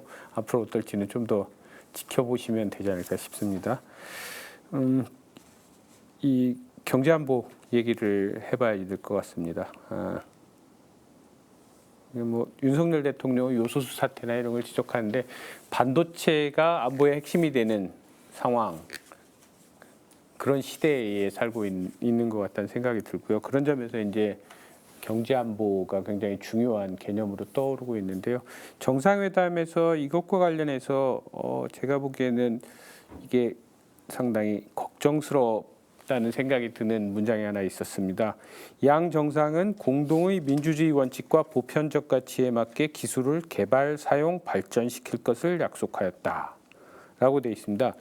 기술을 개발하고 사용하고 발전시키는데 민주주의 원칙과 보편적 가치, 말은 그럴듯하긴 한데 경제의 그 이런 정치와 윤리가 굉장히 깊이 들어와 있는데 이게 그 중국을 견제하는 미국의 무기로 사용되지 않을까, 한국의 첨단 산업이나 이런 그 산업 전략에서 그런 걱정이 드는데요. 이게 기우인지 아니면 할 만한 걱정인지 그런 것에 대해서 세 분의 말씀을 좀 듣고 싶습니다. 그 바이든 대통령이 처음에 이번 차담에서 언급했듯이 삼성전자 평택 캠퍼스 방문으로 문을 열고 정의선 현대자동차 회장과 숙소에서 기자회견하고 어깨에 손을 두드리는 거로 정상회담 일정을 사실상 마무리했습니다. 문을 여는 것도 닫는 것도 한국의 양대 재벌의 그 총수랑 했다는 것도 굉장히 상징적이라는 생각이 드는데요. 그리고 또 이 공동성명에 보면 경제안보 대화를 출범시키겠다라는 얘기도 있습니다. 이런 큰 틀에서 이 부분을 좀 짚어주시면 어떨까 싶습니다. 이거는 김현철 장관께서 먼저. 예, 뭐 어려운 분야인데요. 뭐 제가 처음에도 이제 말씀을 드렸지만은 바이든 대통령이 이번 이제 순방을 하면서 그야말로 중산층을 위한 외교라고 강조를 하듯이 외자 유치가 미국 내부적으로 좋은 일자리를 만들고 또 투자 유치를 함으로 인해서 그것이 이제 미국 경제에 긍정적인 효과가 있다라는 것을 굉장히 강조를 많이 하고 있는 것 같습니다. 대체로 지금 보면은 일종의 공급망을 재편을 하면서 거기에 가치 문제를 이제 결합을 시키다 보니까 그게 이제 사실은 중국이 그 자유롭고 공정한 이 원칙에 합의를 하면은 들어올 수 있다 하는 얘기지만은 사실적으로 보면은 이제 중국을 빼고 어떻게 이 공급망을 갖출 거냐 하는 거 아니겠습니까? 그래서 그런 차원에서 보면은 이게 뭐 원론적으로 얘기해서 가치와 이익이라는 게 그게 뭐 양자택일의 문제는 아닌 것 같고요. 그리고 미국이 사용하는 그 가치라는 거는 굉장히 편의적입니다. 에너지나 또 특정한 여러 가지 그 경제적 이익이 있으면은 그 지역 전략 자체가 꼭 민주주의나 또는 뭐 그런 거를 민주적 국가가 아닌 국가하고의 협력을 하는 경우들도 많거든요. 그러니까 이게 가치라는 게 그 이익에 부합하면은 얼마든지 신축적으로 해석할 수가 이제 있는 거거든요. 그래서 우리가 이제 그런 차원에서 보면은 결국 이 공급망 재편에 우리가 어떻게 참여할 것인가 하는 데 있어서도 사실 알고 보면은 우리 국익이 이 중심이 돼야 되지 않을까 하는 생각이 들고요.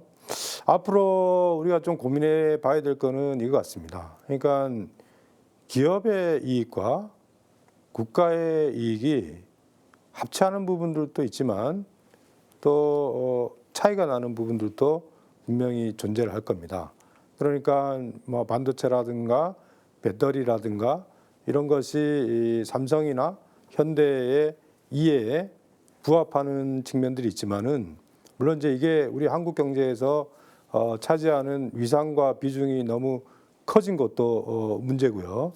그런데 우리가 전적으로 보면은 앞으로의 우리는 어차피 이제 무역 국가고 수출과 수입을 통해 갖고 이제 경제력을 발전시켜 나가는 국가인데 편중된다라는 것의 위험성도 우리가 좀 충분히 고려해야 되지 않을까 하는 생각이 듭니다. 그러니까 미중 간의 일종의 공급망 재편을 둘러싼 경쟁이 심화되면 될수록 우리는 일종의 이 공급망의 다변화에 이제 참여를 해야 되는데 그게 말이 쉽지 사실은 그 다변화라는 게 반도체만 하더라도 신흥 시장을 지금 당장 우리가 어떻게 구할 수가 있겠습니까? 그러니까 뭐 동남아시아라든가 인도라든가 이런 데에 경제력 수준이 일정한 수준으로 높아져야지 우리가 반도체를 수출할 수가 있을 텐데 그 시간의 격차 결국 중국의 비중을 줄인다고 하더라도 어디 가서 그 대체 시장을 찾을 것인가 하는 것이 당분간은 난망한데 그런 차원에서 보면은 역시 중국하고의 관계 이런 부분들을 조금 더 세심하고 균형적으로 생각해야 되지 않을까 생각합니다. 예. 김장섭 부소장님도 제가 아까 뭐 이제 그 이번 정상회담의 키워드로 기술 동맹, 특히 이제 반도체 동맹 이런 게 였다라고 좀 말씀을 드렸는데요. 그 벌써 바이든 행정부가 작년에 그 공급망 보고서를 좀 내놓은 바가 있었는데 그때 그 반도체 공급망과 관련돼서 이렇게 단계를 5개로 나눴습니다. 그러니까 설계 디자인, 그 다음에 이제 파운드리, 제조 공정, 후공정, 소재, 장비 이렇게 나누고 거기서 보니까 미국이 보니까 그 중에서 자기네들이 가장 취약한 게 이 제조더라, 파운드리 분야더라. 그리고 여기에 대해서는 세계 1, 2위의 대만의 TSMC와 한국의 삼성전자, 여기만이 지금 생산할 수 있는, 만들 수 있는 뭐 그 나노칩 뭐 이런 능력이 있더라 해가지고 그래서 이제 그 CEO들을 백악관에 불러가지고 이제 미국에다가 투자하라고 강력하게 이제 요구한 거 아닙니까? 그러니까 지금 이것과 관련돼 가지고 지금 우리는 좀 약간 언론에서도 그렇고 상당히 이제 좋은 점만 이제 장밋빛으로만 많이 좀 보도되고 있는 것 같아요. 물론 이제 긍정적인 효과가 분명히 있을 것 같습니다. 이제 미국이 역시 이제 기술적인 우위가 있는 부분이 있기 때문에 뭐 이렇게 되면은 한미 간의 이제 R&D 협력도 또 심화돼서 우리가 이제 좀 더 기술적인 축적을 하는 데도 도움이 될 수 있을 거고요. 또 이제 미국 시장에 접근하는 데는 도움이 될 거고 또 뭐 그런 얘기들도 하죠. 뭐 이제 중국에 대한 미국이 중국 견제를 하면은 우리 한국 기업이 중국 기업에 대한 어떤 기술적인 우위를 좀 더 유지할 수 있는 시간이 많아진다. 추격해오고 있는데 그 시간을 좀 번다. 뭐 이런 얘기들도 있고요. 그래서 분명히 이런 쪽에 이제 기회 요인은 있는데 이게 그거에 못지않게 만만치 않은 어떤 그런 리스크가 사실 있는 거거든요. 그러니까 이제 이 반도체만 하더라도 이제 뭐 삼성전자도 그렇고 기업 입장에서는 현재 분업 구조가 굉장히 좋은 겁니다. 그러니까 미국이 설계를 하고 또 한국은 또 제조 공정을 담당하고 또 시장은 중국 시장을 우리가 충분히 활용하고 지금의 이런 글로벌 분업 구조가 굉장히 최적화되어 있는데 여기 어떤 지정학적인 어떤 논리가 들어오면서 공장을 지금 미국에 지으라는 거거든요. 그러면서 지금은 물론 인센티브를 준다고는 하지만 이것이 과연 이제 어떤 뭐 생산 단가나 이런 면에서 이것이 한국 뭐 이제 미국에 투자하는 것이 그렇게 삼성한테 유리할 것인지 그거에 대해서는 사실은 좀 확실치는 않은 거죠. 이제 그러다 보면 우리 이제 반도체 경쟁력이 좀 약화될 수도 있고요. 또 이제 그게 이제 미국에는 이제 양질의 일자리를 창출하니까 좋은 거지만 그러다 보면 사실은 우리 국내 투자 여력은 그만큼 약해지는 거죠. 그 삼성전자가 뭐 이런 측면도 있고 또 조금 더 장기적으로 보면은 사실 지금은 이제 미국이 이제 뭐 TSMC나 삼성전자에 손짓을 하지만 사실 자국 기업에 대한 지금 지원을 굉장히 적극적으로 하고 있거든요. 인텔에 대해서도 상당한 보조금을 주면서 그 이제 파운드리 쪽에 이제 뛰어들게끔 하고 하는 거기 때문에 지금이야 뭐 삼성전자가 굉장히 이제 우리의 높아진 위상을 이제 절감하면서 이렇게 대우를 받고 있지만 미국은 이제 더 이상 뭐 대만도 그렇고 삼성전자에 의존하지 않고 자국 기업을 지금 육성하려고 하는 거기 때문에 어떤 그런 미국의 그런 사실 속내도 우리가 읽어가면서 사실은 미국과 이런 글로벌 공급망 협력을 좀 할 필요가 있다. 미국은 자체적으로 스스로 완결된 공급망을 갖추려고 하는 건 좋지만 우리가 자칫 거기에 사실 그냥 활용될 수도 있기 때문에 그럴 필요가 있겠고요. 그리고 아까 당연히 말씀 나왔지만 역시 규모 면에서는 중국 시장이 가장 크기 때문에 미국 시장에 대한 접근도 있지만 이것을 잃지 말아야 될 것이고요. 그래서 이게 사실은 기업이 누구보다도 잘 알고 있죠. 사실은 여기에 대한 득실 관련돼서는. 그래서 이제 정부도 이거를 너무 어떤 뭐 안보 논리나 지정학적 논리로 막 이렇게 몰아붙이기보다는 기업이 갖고 있는 어떤 그런 비즈니스 논리나 이런 것들을 충분히 잘 좀 경청하고 하면서 수용하면서 이걸 굉장히 좀 그 실용적으로 국익 관점에서 좀 접근할 필요가 있겠다 이런 생각이 듭니다. 김준 교수님. 예, 뭐 저는 두 분이 뭐 중심적인 말씀을 하셨으니까 제가 아주 간단하게 한 가지만 부가적으로 더 하겠습니다.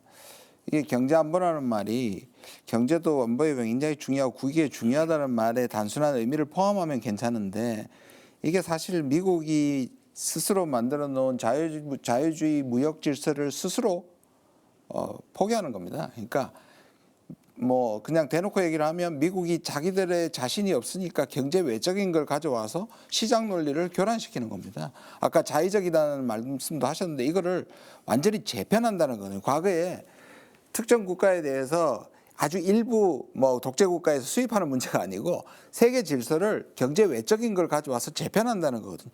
이게 가능하느냐의 문제이고 또 가능하더라도 그 와중에서 우리가 제대로 우리 국익을 확보하느냐의 문제가 굉장히 심각하게 걸려있기 때문에 이게 보통 문제가 아니거든요. 예를 들면 아주 비근한 일이 이렇습니다. 지금 얼마 전에 신장 위구르에서 생산되는 면에 대해서 수입 금지를 시켰죠. 왜냐하면 인권 문제가 걸려있어요. 이거 만약에 중국에서 생산하거나 중국에서 문제되는 거나 또는 우리가 생산하는 것이 인권 문제 때문에 이거 수출 규제예요. 일본이 우리한테 수출 규제했듯이 미국이 IPF나 이런 걸 통해서 경제 안보를 통해서 수출 규제 하겠다는 겁니다. 중국에. 그럼 우리가 수출 규제에 참여해서 중국에 제재를 하는 겁니다. 그렇잖아요. 그걸 우리가 할 수 있느냐의 문제가 걸려있기 때문에 이게 아주 보통 문제가 아닌 겁니다. 그러니까 경제 논리에 가치와 인권이 들어가는데 이것 자체가 과거와는 스케일이 다르게 완전히 재편하는 데서 우리의 참여가 요구받고 있다. 이런 구도로 봐야 한다. 이렇게 생각합니다. 예. 대만 해협 문제를 중국 관련해서 한번 짚어봐야 될 것 같은데요. 대만 해협 문제가 한미 정상회담 공동성명에 처음 등장한 건 작년이죠. 안정과 평화라는 표현으로 들어왔는데 이번에는 그걸 이어받아서 한 구절이 추가됐더라고요. 그러니까 인도태평양 지역의 안보 번영의 핵심 요소로서 대만 해협 이런 식의 표현이 있습니다. 대만 해협이 인태 지역의 안보 번영의 핵심 요소라는 새로운 규정, 성격 규정이 이게 질적 변화인가 대만 해협 문제와 관련된 언급에서 아니면 그냥 그렇다라고 이해하면 되는 문제인 건지 한번 짚어주셨으면 좋겠고요. 또 하나는 인도태평양 지역의 인권 상황에 관한 상호 우려를 공유한다. 양정상에 이런 표현이 있는데 일부 논자들은 이게 신장 위구르, 중국의 신장 위구르 인권, 이른바 인권 탄압 문제를 염두에 둔 추상적인 표현이다라는 지적도 합니다. 이 대만 해협 문제와 이 인권 우려 문제를 들어서 중국이 어느 시점인가 내정 간섭이다라고 반발할 우려가 있다라는 지적도 하는데요. 그런 우려가 과도한 건지 아니면 문제의 성격을 제대로 짚은 건지 한번 평가를 해봤으면 좋겠습니다. 이 부분은 김정석 부소장님께서 먼저 말씀해 주시면. 네. 사실 저는 이번에 그 대만 해협 문제는 지난번 공동 성명을 다시 재확인한 것 아닌가. 뭐 질적인 큰 변화가 있었던 것 같지는 않고요. 그러니까 이 대만 해협 문제에 대해서는 이제 미국은 이제 한국한테 이제 기대하는 것은 어떤 정치적 지지니까 이 정도 표현, 뭐 우리로서야 이 정도 표현이 어떤 최고치라고 보고 미국도 그 정도면은 좀 만족하는 것이 아닌가 이런 생각이 들고요. 그러니까 뭐 대만 유사 사태라든지 이런 문제는 사실은 좀 잠재적인 이슈고 또 미래의 일이기 때문에 뭐 이런 거 가지고 뭐 지금 역점을 두는 것은 아니고 아까도 말씀드렸듯이 당장의 어떤 미중 경쟁의 핵심은 어떤 기술적 우위를 누가 확보하느냐, 격차를 어떻게 벌리느냐에 있다고 보고 그런 쪽에서 좀 더 미국은 이제 한국과 해서 좀 더 실리를 확보하려는 차원으로 좀 보이고요. 그래서 뭐 대만 문제나 뭐 이런 것들은 작년 수준을 다시 그냥 재확인한 것이 아닌가 이런 생각이 듭니다. 그리고 인권 문제도 사실은 뭐 지난번 공동 성명에서도 있었긴 있었습니다. 그래서 인권은 사실은 뭐 냉정하게 보면 이것이 어떤 그 인권을 미국이 얘기할 때 항상 보편적으로 같은 기준으로 적용하는 게 아니죠. 사실은 중국하고의 어떤 이런 전략 경쟁이 심해지니까 인권 외교라는 것도 인권도 하나의 그 수단으로서 사실 활용하는 측면이 좀 분명히 있는 거고요. 뭐 그런 측면에서 지금 공동 성명에 이렇게 들어가고 있다 이렇게 보입니다. 김현철 의원님. 예, 뭐 대만 해협에 대한 문구는 작년하고 올해하고 뭐 동일하다고 보여질 수가 있는데요. 조금 우려되는 부분들이 있습니다. 그게 뭐냐면은 이 전략적 유연성 문제인데요. 사실은 이 주한미군의 전략적 유연성 문제는 꽤 오랜 역사를 갖고 있습니다. 노무현 정부 때 우리가 주한미군의 이 전략적 유연성, 그러니까 붙박이가 아니고 일종의 세계 지역에서의 유연한 대응에 대해서는 우리가 양해를 하지만 동북아 지역 분쟁에 연루가 되는 거는 한미 간에 반드시 협의를 해야 된다라는 것이 한미 양국의 합의였습니다. 그런데 그 이후에 뭐 사실 한 15년 정도 이제 지나면서 이 전략적 유연성 문제, 전략적 유연성에 대한 한미 양국의 합의가 서서히 약화가 돼 있고요. 최근에 와서는 이게 미국의 항행의 자유 원칙과 중국의 반접근 전략이 충돌하는 과정에서 주한미군의 참여도 조금씩 증가하고 있는 것도 사실입니다. 그래서 앞으로 예를 들어서 뭐 한미 군사훈련 또는 한미일 삼국 간의 군사훈련, 전략자산까지 참여하는 이런 부분들, 그 다음에 그 영역이 또 확대되고 하는 거에 따라서 상당히 그 긴장을 뭐 만들어내는 또 계기가 될 수 있다는 측면에서 조금 걱정스러운 부분입니다. 김준영 교수님. 제가 그 전에 걱정했던 게 아까 말한 것처럼 우크라이나에 대한 지원 부분을 얼마나 요구할까 압박할까의 문제였고, 두 번째가 이 부분이었습니다. 그러니까 아까 제가 말씀드린 것처럼 문재인 정부 때 작년에 했을 때는 미국의 중국 적시를 최선을 다해서 막았는데 뭐 그 장애물이 없어졌으니까 이번에는 미국이 한국한테 요구할 수도 있다고 저는 생각을 했습니다. 그래서 중국 적시가 되면 이건 좀 문제가 다르거든요. 근데 다행히 안 했습니다. 근데 그것이 작년과 같이 저항했기 때문이냐? 제가 보기에는 그런 것 같지는 않고요. 원래 뜻은 우크라이나하고 이쪽은 아직까지 시작된 거고 앞으로 기회가 많다. 한국에게 이건 앞으로 한미 정상이 만날 때마다 이 수위가 높아지는 거 우리가 주목할 필요가 있고요. 반면에 이제 이번에 왔던 것은 기술 동맹 말하는 이제 IPF 이쪽에 쏠렸던 것 같고요. 이 부분은 미국이 압박 수위가 작년보다는 낮았기 때문에 그대로 유지할 수 있었다고 저는 그렇게 해석을 합니다. 그런데 이게 이제 다행스럽긴 하지만 아까 말씀드린 것처럼 향후에, 왜냐하면 우크라이나 문제로 인해서 지금 유럽이 결집하잖아요. 그러니까 유럽이 뭔가 그전에는 한국처럼 약간 전략적 자율성을 강조하다가 러시아의 우크라이나 침공 이후로 결집하는 효과를 미국이 얻었단 말이에요. 그러면 거기에 항상 떠오르는 것이 또 베트남 문제, 대만 문제인데, 이 대만 문제는 앞으로 그런 분야로 미국이 다시 압박 요소로 등장할 수 있기 때문에 끝난 것이 아니다 이렇게 얘기하고 싶습니다. 이번 좌담에서 어떻게 보면 한미 정상회담 평가하게 되면 보통 북한 얘기를 많이 하는데 오늘은 중국 얘기가 압도적으로 많았었던 것 같습니다. 그런데 공동성명에 아까 말씀드렸듯이 러시아는 등장하는데 중국은 등장하지 않습니다. 이것도 분석 대상일 수밖에 없는 쟁점인 것 같습니다. 다 모든 게 중국을 염두에 둔 의제다라는 평가까지 있는데 공동성명에 중국이란 단어가 한 번도 등장하지 않는 건 의식적인 선택일 수밖에 없는 것 같은데요. 이걸 어떻게 봐야지 되는지 김주영 교수님. 예, 뭐 다 설명하셔놓고 뭘 저를 부과시키는데 맞습니다. 그러니까 이게 뭐 미국을 판단한다면 사실 트럼프식보다 훨씬 세련된 거죠. 트럼프는 대놓고 중국을 때리는 것을 트럼프 지지자들이 좋아했고 또 그런 방식으로 계속했다면 이거는 상당히 세련된 방식이지만 실제로 말씀하신 것처럼 훨씬 더 교묘하고 중첩적이고 다양하게 중국을 옥죄고 있다. 거기에 첫 발을 들이게 만드는 것은 중국과 반중정선에 하라는 것처럼 보이지 않는 거죠. 예를 들어 그런데 우리는 이미 한 발자국 들어간 것일 수도 있고 이게 나중에 지금 저항하는 것보다 훨씬 더 어려워질 수 있는 개연성을 만들어 놨기 때문에 정신 바짝 차리지 않으면 이런 미국의 소위 말하는 교묘하고 철저한 전략에 우리가 활용될 수 있는 여지가 남는다. 그러니까 미국 입장에서 보면 굉장히 스마트한 외교인 것이고 한국은 이 미국 한미동맹이라는 가치, 이 실용의 세계에서 가치라는 것과 이 혈맹이라는 데 사로잡혀서 어쩌면 실질적인 이익에서 우리가 손해날 수 있는 그런 출발점이 될 수 있다. 이건 지켜봐야 되고 제가 그렇게 되는 것을 원하지 않지만 충분히 우려되는 상황이다. 이렇게 말씀드릴 수 있을 것 같습니다. 제가 질문을 한 줄 더 추가하자면 그 1년 전에는 제가 알기로는 공동성명에 중국이라는 단어가 등장하지 않는 데는 문재인 정부의 의지도 상당히 강하게 작용한 것으로 알고 있는데요.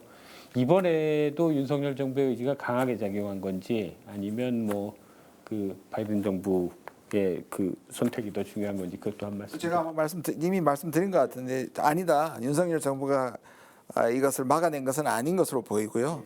그러니까 이번에는 목적은 기술 동맹이었고 IP였다면 여전히 이번에는 그냥 이건 지나간다. 그러나 앞으로 내관으로 남는다. 이렇게. 김정석 부소장님. 곳곳에 중국이란 단어가 보이는 듯한데 느낌상 실제 없었을 뿐이지 뭐 모든 여기에 사실은 뭐 쿼드도 있었고 뭐 인도태평양 경제 뭐 프레임워크도 있고 또 뭐 공급망 뭐 교란이라는 말도 있고 뭐 대만 해협의 안정과 평화도 있고 인권 문제 있고 사실은 그 뭐 중국이란 단어가 들어가지 않았을 뿐이지 뭐 이거 조금만 아는 사람이 보기에는 중국이라는 것이 뭐 한 줄 건너 있을 정도로 사실은 그런 메시지는 분명했다고 보고 미국은 뭐 얻어갈 걸 충분히 얻어가면 되지. 그러니까 그 트럼프 행정부랑 다른 것은 그냥 뭐 보여주기식 전방위식으로 때리는 게 중요한 게 아니라 미국이 중국하고의 어떤 이런 경쟁에서 이기기 위해서는 미국 자체의 경쟁력이 중요하다. 그래서 사실 기술 동맹하는 것이고 또 미국에 대한 투자를 또 유도하는 것이고 우방국가 공급망을 다시 재편하는 것이고 이런 거거든요. 그래서 그런 어떤 실질적인 그 성과 그것을 얻어가는 데 중점을 둔 것들이고 그런 것들이 지금 뭐 충분히 많이 이번 담겨 있다 이렇게 보입니다. 그러니까 이제 미국 입장에서도 이게 내용적으로는 보면은 이제 바이든 정부가 대중국 봉쇄 전략을 구체화하고 또 효율화하고 그 효율화하는 거의 핵심은 이제 뭐 동맹국가의 협력 아니겠습니까? 이제 그러면서도 그것을 형식적으로 가능하면은 좀 드러내지 않는 뭐 그런 전략적인 사고가 좀 반영되지 않았나 하는 생각이 드는데 당장 인도태평양 경제 프레임워크가 출범을 하면서도 동남아시아 국가들의 참여를 확대하기 위해서는 그 국가들이 우려하고 있는 중국과의 갈등을 가능하면은 너무 이게 좀 최소화하면서 그래야지 자기들이 참여할 수 있다 이런 것도 좀 고려가 된 것 같고요. 또 미국 내부적으로 보면은 이제 러시아의 우크라이나 침략이 있으면서 일종의 미중 관계에 대한 속도 조절을 해야 된다라는 의견들도 굉장히 많은 것 같습니다. 결국 뭐 이 전쟁 이전에 미중 전략 경쟁을 아주 속도 있게 했을 때 뭐 중러가 협력이 강화가 되면은 그 미국 입장에서도 굉장히 불리한 상황이 벌어지지 않겠습니까? 이제 그런 차원에서 보면은 애초에 바이든 정부가 추진한 여러 가지 전략적인 그 구상들은 구체화가 되면서도 그 실행 과정에서의 여러 가지 또 고려나 속도 조절이나 이런 부분들도 좀 반영되지 않았나 하는 생각이 듭니다.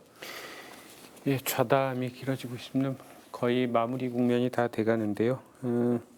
또 하나 짚어볼 만한 게 2박 3일 동안 정상회담의 공식 일정이나 행사는 아니었지만 전례 없었던 그 눈에 띄는 이벤트가 하나 있었는데 바이든 대통령이 문재인 전 대통령하고 전화 통화를 한 겁니다.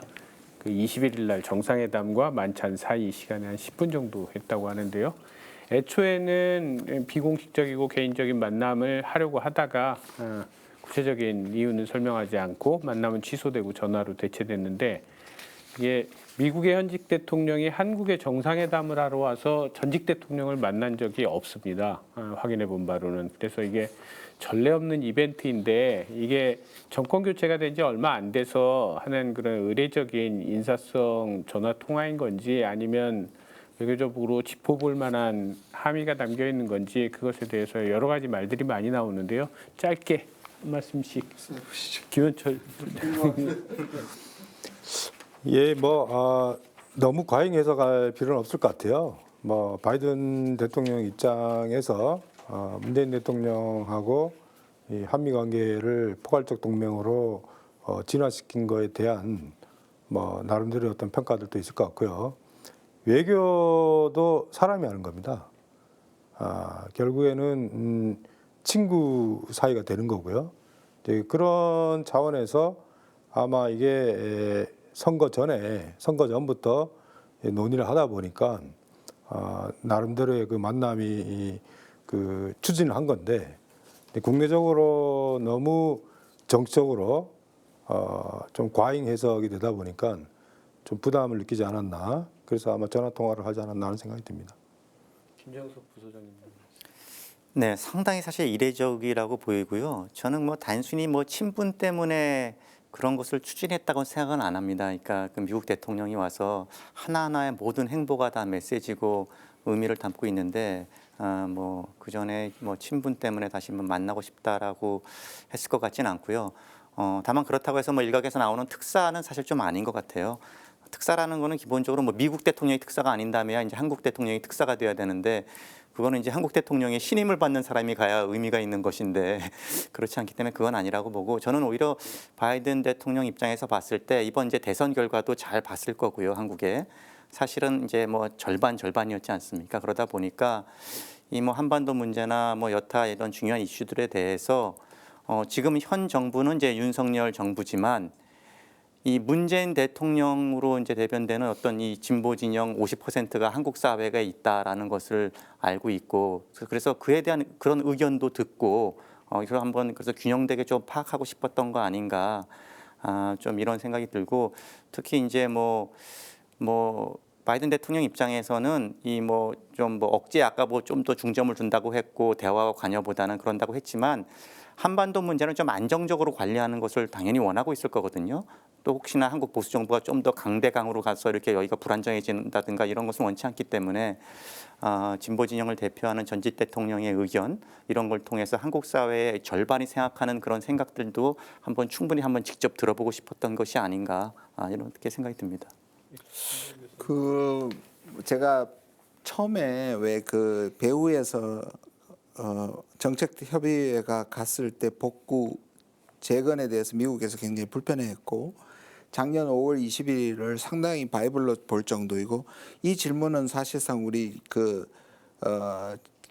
장관 청문회에서 박진 장관한테 김경엽 의원이 질문을 했습니다. 그리고 그것을 긍정했습니다. 무슨 말이냐면 미국이 확실히 기분 나빠했던 건 사실인 것 같고 성킴이 왔을 때도 사실상의 작년의 합의 그 이상을 안 넘었으면 좋겠다.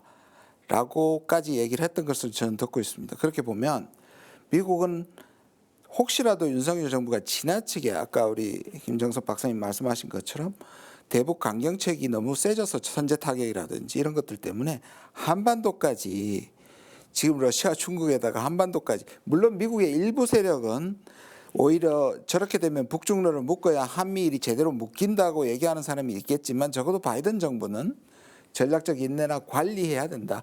여기까지 시끄러워지면 부담이라는 생각을 했을 것 같고 저는 개인적인 친분도 있겠지만 그런 메시지 그러니까 미국은 한반도의 안정을 원한다는 메시지를 주는 데는 지금 말씀하신 것처럼 이번이 그 일종의 만남의 하나의 기획 의도였다고 봤는데 생각보다 얻어가는 게 많은데 지금 정부를 기분 나쁘게 한다는 것이 상당히 부담이 됐을 것이고 결례죠. 만나는 것도 자기였는데 취소도 자기를 하니까 어느 정도 예의를 차리는 것이 전하다.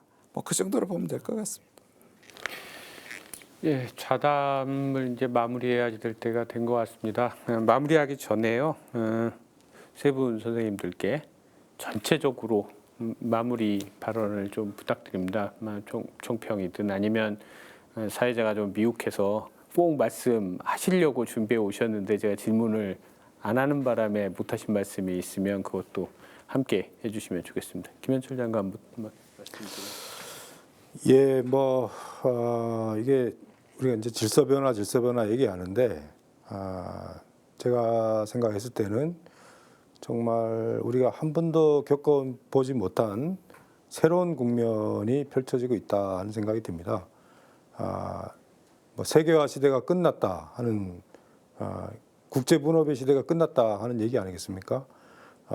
인도태평양 경제 프레임워크도 마찬가지로 일종의 그 세계화가 끝난 시점에서의 이제 새로운 형태의 공급망을 진영화하는 그런 것 같고요. 러시아의 우크라이나 침략도 그걸 통해 갖고 정말 30년 동안 유지해왔던 러시아의 남북 균형 외교 시대도 끝난 것 같고요. 북핵 문제도 현재 상황에서 봤을 때 일종의 이 북핵 위기가 장기화되고 구조화되고 그것이 남북 관계의 공간을 극도로 축소시키는 그런 요소로 작용할 가능성이 매우 높다 하는 생각이 드는데 정말 이 질서 변화에 대해서 조금 깊이 들여다봐야겠다 하는 생각이 듭니다. 한미 정상회담이 이제 끝나고 나서 이 정상회담의 성과에 대해서 너무 외형적이다 하는 생각이 많이 들고 또 여야 모두 이것을 너무 정치적인 시각에서 일종의 긍정적인 것과 부정적인 것을 일방적으로 강조하는 경향들이 있는데 지금 그럴 때가 아니다 하는 생각이 좀 많이 듭니다. 그래서 우리가 외교, 안보, 경제 여러 가지 그 영역에서 과연 이 급변하는 상황 속에서 우리가 어떻게 유지하고 발전하고 우리의 국익을 극대화할 것인가 하는 부분들에 대해서 정말 진지하게 고민을 해야 될 시점이 아닌가 그런 생각이 듭니다. 네, 김정석 부소장님도 말씀. 네, 제가 모두에 처음 시작할 때 이제 뭐 한미 양국의 입장이 뭐 일치한다는 것을 뭐 느꼈다 뭐 이런 그 윤석열 대통령의 발언을 가지고 시작을 했는데요. 이번에 보면 확실히 이제 미국 쪽에 좀 더 가까이 가는 그런 어떤 선택을 분명히 보여준 회담이었다 생각이 들고요.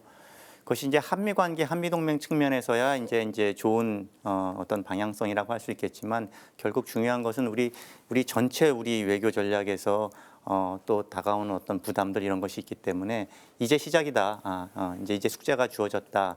이런 것들을 한미 동맹만 일방향으로 이제 강화시켜서 끝나는 것이 아니라 또 여타 남북 관계 또 한중 관계 여기서 오는 도전은 그럼 어떻게 할 것인지 그거를 진짜 관리해가고 또 그거는 그것대로 또 발전시킬 수 있는 게 진짜 실력이다 이런 생각이 들고요. 뭐 아까 지난번 공동 성명하고 비교도 했습니다만 이것이 한미 관계가 뭐 군사 안보에 한정되지 않고 이제 포괄적으로 넓어지는 거는 바람직한데 사실 이번에 특징적인 것은 이것을 동맹이란 이름으로 이렇게 붙였거든요. 포괄적 전략 동맹. 근데 이제 동맹이라는 것이 그것이 그 개념 자체가 사실은 배타적인 거죠. 친구와 적이 있는 거지 않습니까? 그러니까 이것은 공동의 위협 인식을 바탕으로 공동 대응을 하겠다는 것을 깔고 있는 개념인데 그것이 기술, 기술, 경제 여러 분야에 그것을 적용하게 되면 당연히 좀 배타적이고 중국을 생각하는 이런 쪽으로 지금 한미 관계가 지금 이제 간다는 뜻이기 때문에 그런 부분에 대해서는 우리가 좀 유의하면서 해야 되지 않을까. 그러니까 한미 관계를 계속해서 심화시키고 확대시키는 건 필요한데 그것이 배타적인 동맹의 성격을 가지고 하는 것에 대해서는 우리가 좀 유의해야 되지 않을까. 좀 이런 생각이 들었습니다. 첫 상견례잖아요. 사실 11일 전까지만 하더라도 전혀 다른 정부하고 사실 상대하던 미국이 첫 상견례로 이제 완전히 철학과 기조가 다른 정부를 만났으면 이번에는 세팅하는 거죠. 톤을 세팅하는 건데 두 가지 점에서 큰 차이가 있었다고 생각합니다. 하나는 윤석열 대통령이 계속 얘기했던 게 뭐냐면 힘을 통한 평화거든요. 그러니까 이 부분이 확실히 나타났다고 봐요. 그렇게 보면 억지, 힘, 그다음에 한미동맹 강화 이런 것들이 아까 제가 말씀드린 것처럼 결론적으로는 국내 정치적으로도 강하게 보이는 건 사실이지만 실제로 결과적으로는 한반도의 평화가 오히려 흔들릴 수 있고 긴장 구도가 생길 수 있다. 그러니까 의도하는 것과 반대의 경우가 생길다는 한 가지고요. 두 번째는 선택하면 편해지나 이 뭐냐면 계속 공격했던 게 뭐냐면 언제까지 전략적 모성을 할 것이냐 선택해라. 자, 윤석열 정부는 선택한 것 같아요. 지금 선택하면 편해지냐고요. 그러니까 선택하면 편해지지 않는 거죠. 전략적 구도가 우리가 미국을 선택했다고 해서 모든 게 해결되는 게 아니었던. 그랬기 때문에 선택이 어려웠던 건데 지금 선택해버리면 문제가 자동적으로 해결되는 게 아니라 훨씬 더 그 문제들이 미래에 선택해야 될 게 다 앞당겨져 있다. 앞으로 이 선택을 당길 것을 어떻게 처리할 거냐가 이 정부의 가장 중요한 과제가 될 거라고 생각합니다. 세 분 마무리 말씀까지 들었습니다. 긴 시간 동안 시청해 주셔서 고맙습니다. 그 외교는 중요하지만 잘 모르겠고 나랑도 크게 관계가 없는 일이 아닌가라는 생각을 하게 되는 경향이 좀 있습니다. 그러나 내가 그리고 내 가족이 다니는 회사가 위기에 처할지 아니면 비약적인 성장을 할지 그걸 가늠해보는 중요한 지적인 창문이 되기도 하고 거의 폐허가 되다시피 한 명동에 관광객들이 다시 올지 아니면 외국인 관광객들을 상대로 하는 장사를 하는 분들이 가게를 이제 전업을 고민해야지 되는 건지 아니면 긴 코로나를 견뎠듯이 조금만 더 버티면 예전처럼 다시 가게 손님들이 중국인 관광객을 포함해서 많은 분들이 올지 이런 걸 가늠해 보는데 이번 정상회담이 참고가 될 수 있다고 생각합니다. 그러한 견지에서 세 분 전문가들을 모시고 세 분의 통찰력을 최대한 끌어내려고 노력을 하긴 했는데 어제는지 잘 모르겠습니다. 2시간 가까운 시간 동안 시청해 주신 시청자분들께 감사드리고요. 이 시간이 그 시청자분들께서 그 한미 정상회담에 대한 관심과 이해를 높이는데 조금이라도 보탬이 되는 시간이었으면 좋겠다는 생각을 합니다. 마치겠습니다. 세 분 고맙습니다. 감사합니다.